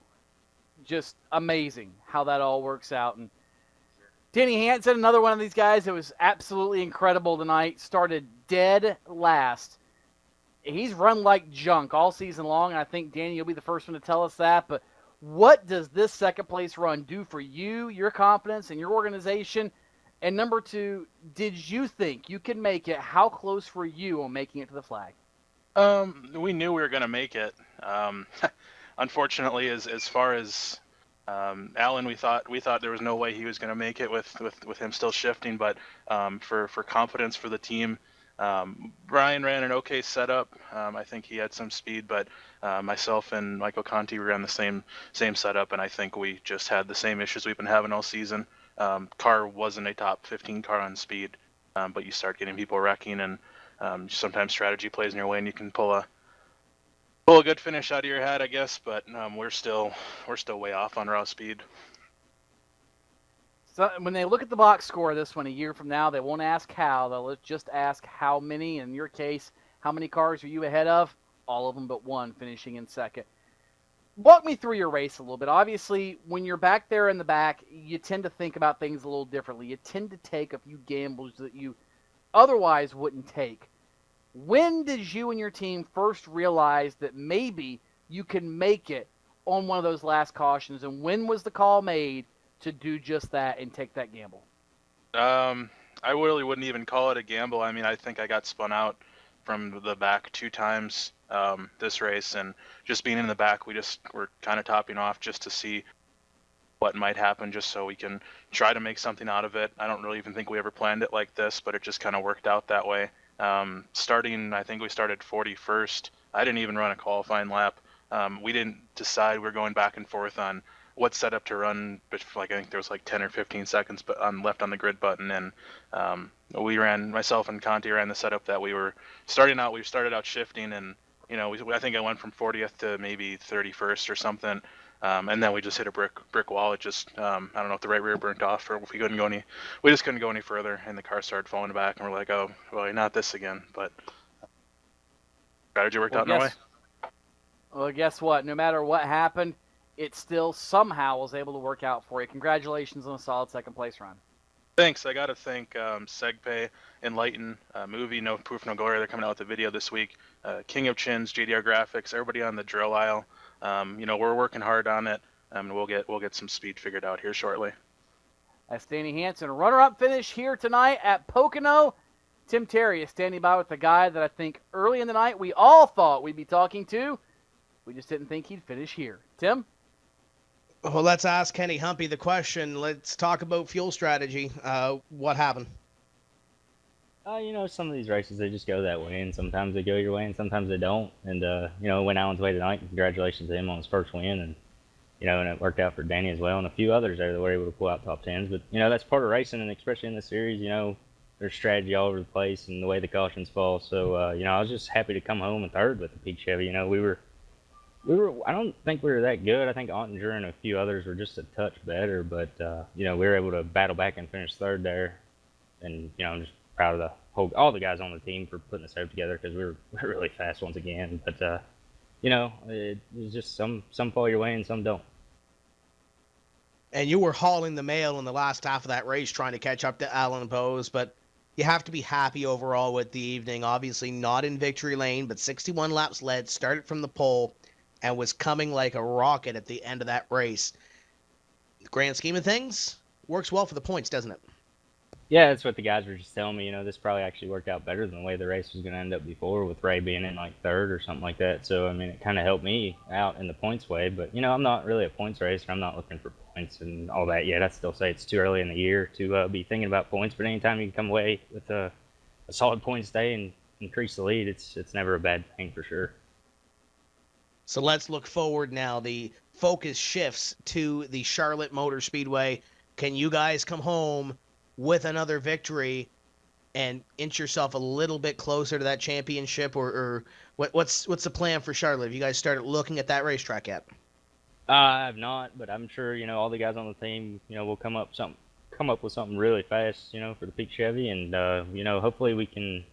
I haven't ran any laps or done anything with that yet, but the way this year's been going, we've had a fast car pretty much every week, so I don't expect that track to be any different. It is, it's a little different than Texas and the 1.5 miles tracks we've been to. I expect to have another fast car, and all the guys on the team will put something together, I'm sure. There's Kenny Humpy coming home with a third place finish, and Tony, it's big for the points. It's another top 5 finish. It's another finish. He stays ahead of Ray Alfalla and Chad Lawton. That's big for that number 58 team in the grand scheme of things. By my unofficial calculations, and they're very unofficial, he's going to extend his lead by about 5 points, up to about 35 points over Ray Alfalla. And again, almost an entire race for Kenny Humpy. That's not to say he's insurmountable, because we've seen in the past Ray Alfalla, of all people, lost what we felt was an insurmountable point lead to Tyler Hudson just 2 seasons ago. Finishing fourth, speaking of Tylers, the number 9 of Tyler Hill, career best run. Let's back up. You picked up your first Pro Series win last season, and now in your first year of the NASCAR Peak Antifreeze Series, you have a career best run in fourth. What does this do for you, knowing that the next track we go to is the same track you picked up your victory in the Pro Series last season? Hey, well, it's nice to hear your voice again. It's been a tough first bit of the season here, and it's nice to finally get us a solid finish. everybody here at Aftermath they're doing their hardest, and we're trying the best we can. And in these kind of races, it lends to give a guy like me, another shot at it if you're off a little bit on speed. As far as Charlotte goes, we're trying to win every race. As far as speed goes, we'll see what we can find. But when it comes down to it, you've got a set of options that you can take, and sometimes, like here, you make the right call and you end up front, and sometimes it doesn't work out for you. But I'd say today is a classic case of taking an option and sticking with it and seeing it out to the end and having some success with it. Focusing back on this particular race, Tyler, when did you know you were good on fuel? How close were you? And was this a move that you guys felt you had to make to have a shot to finish well, or is that kind of like a couple other drivers, just how it worked out?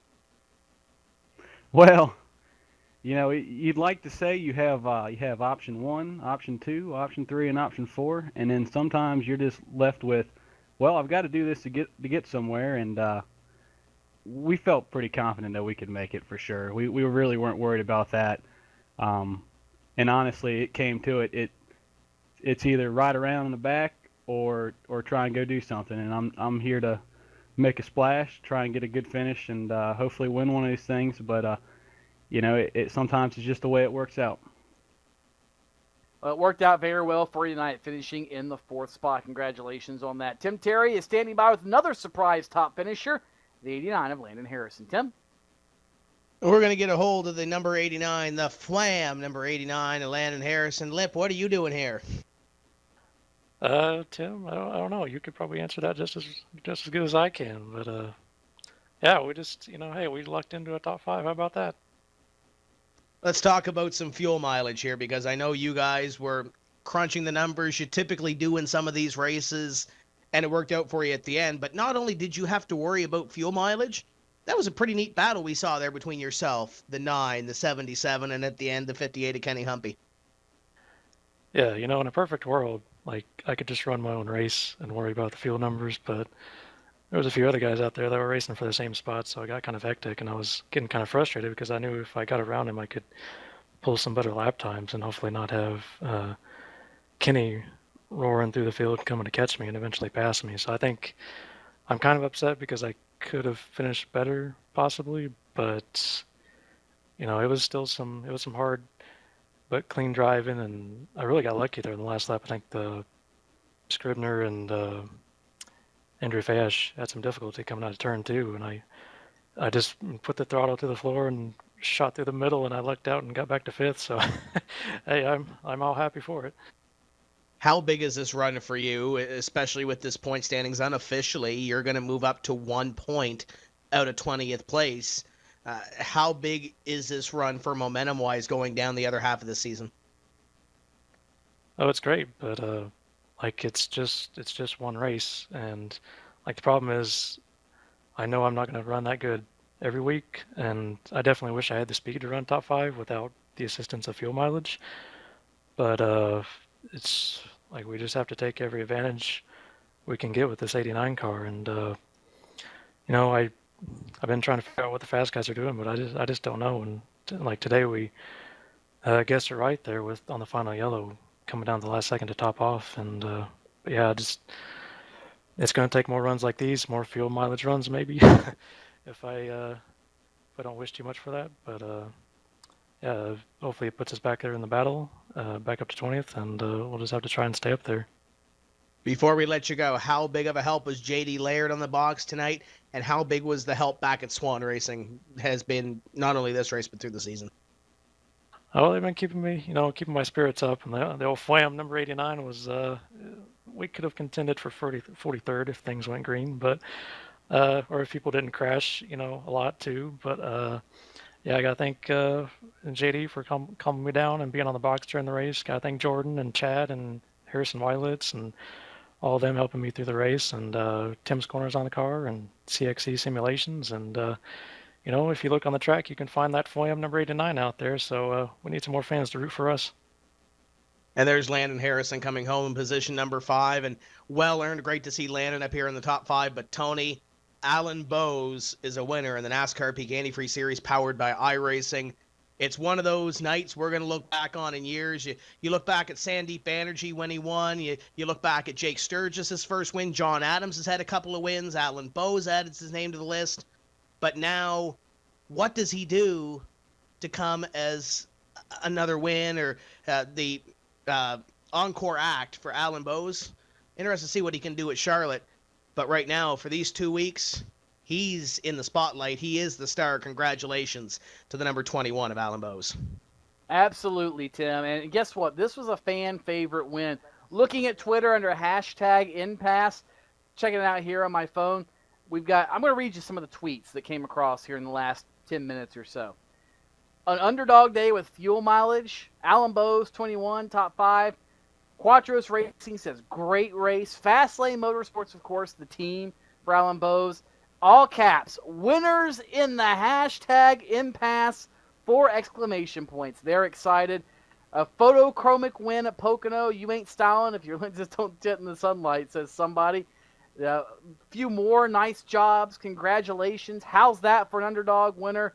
Awesome job to Bowes and to Danny Hansen. So many people coming through on Twitter under hashtag impasse telling us what their thoughts were here tonight during the NASCAR Peak Antifreeze Series. Wow. Congratulations to Alan Bowes. This time next week on iRacing Live and Fans Choice TV, we're going to be with our NASCAR Xfinity Series B-Class car, and we will be at the Charlotte Motor Speedway, I do believe. And I'll check that, make sure, but nonetheless, it's going to be a fun next couple of weeks, and I apologize. That's actually going to be Iowa, they tell me, for the NASCAR Xfinity Series B-Class cars, the 7/8 mile D-shaped oval in Newton, Iowa, just outside to the east of Des Moines. Fun racetrack, multi-groove, compound banking, really cool little joint. If you've never seen it, stay tuned. Next Tuesday night on iRacing Live and here on Fans Choice TV. Don't miss it. And then 2 weeks from tonight, same time, same channel, the longest race, the marathon of the entire year. It is the 300-miler at Charlotte Motor Speedway for the NASCAR Peak Antifreeze Series. It will be round number 7 of 16, and the championship picture will be just a little bit clearer. At the end of that one, does anybody have anything for Kenny Humpy? Though he finished 3rd tonight, I think he's still the guy to beat. And can Alan Bowes, Danny Hansen, and these other drivers capitalize on the good run they had here this evening at the Tricky Triangle? On behalf of the entire iRacing Live crew, Ian back in the truck, Matt Thomas, Chuck Johnson, the entire bunch pushing buttons, my colleague Tim Terry, Joe Cortez, who couldn't make it here tonight, and the entire iRacing staff. My name is Tony Stevens, congratulating once again Fastlane Motorsports and Alan Bowes on your first win in the NASCAR Peak Antifreeze Series. We'll see you 1 week from tonight at Iowa. Good night, everybody.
Sorry, guys. I never would have thought making duck calls would have stirred up this much excitement. No kidding. Got him coming up here. Shortcut time! That's what I'm talking about. You sure this is a good idea? Oh, yeah. I got this. I can't guarantee how this will end, but Peak can guarantee your radiator for life. Introducing the Peak Run True Guarantee. Check it out at peakguarantee.com.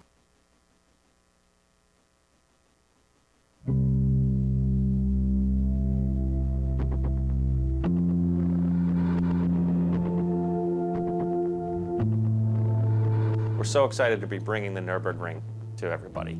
It's by far the most requested track that we've ever had. I've been with iRacing since the beginning. I can't tell you how many people I've met at trade shows or racetracks and demos that we've done all across the United States and even in Europe. And it's always the most requested track that we've had. And it's always been kind of a sad answer, no, we don't have it.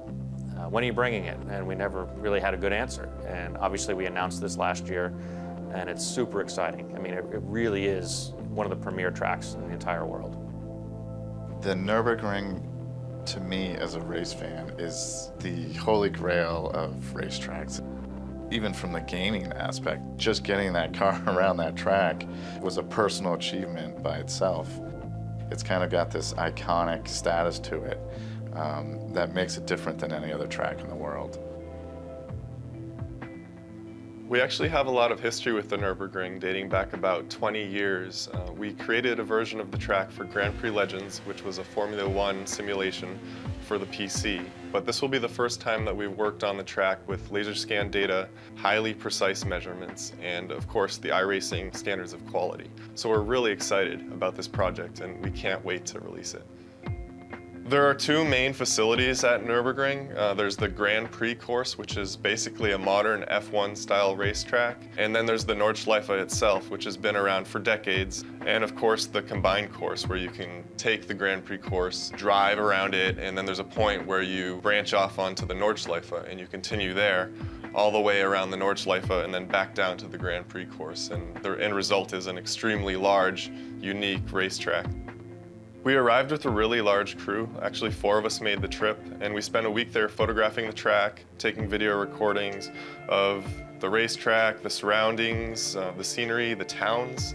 And when it's all said and done, we returned home with a massive amount of data. If you took our largest project ever, this is probably 4 times that size. So it's going to take a lot of work, but it's really our plan and our intent not to cut any corners and really produce and create the best version of the Nürburgring possible that we can.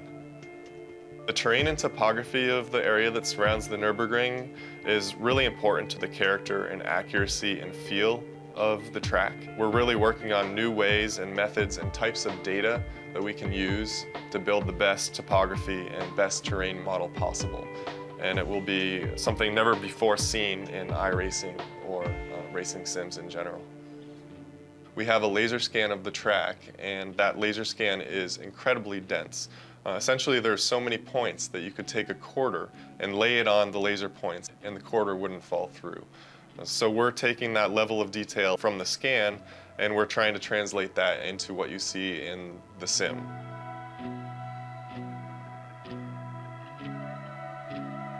You won't find the level of detail that we bring to tracks anywhere else. You guys expect that from us, and we'll continue to do that. It's not just purely laser scanned. It really will have personality, and I think that that's what's going to make our track unique.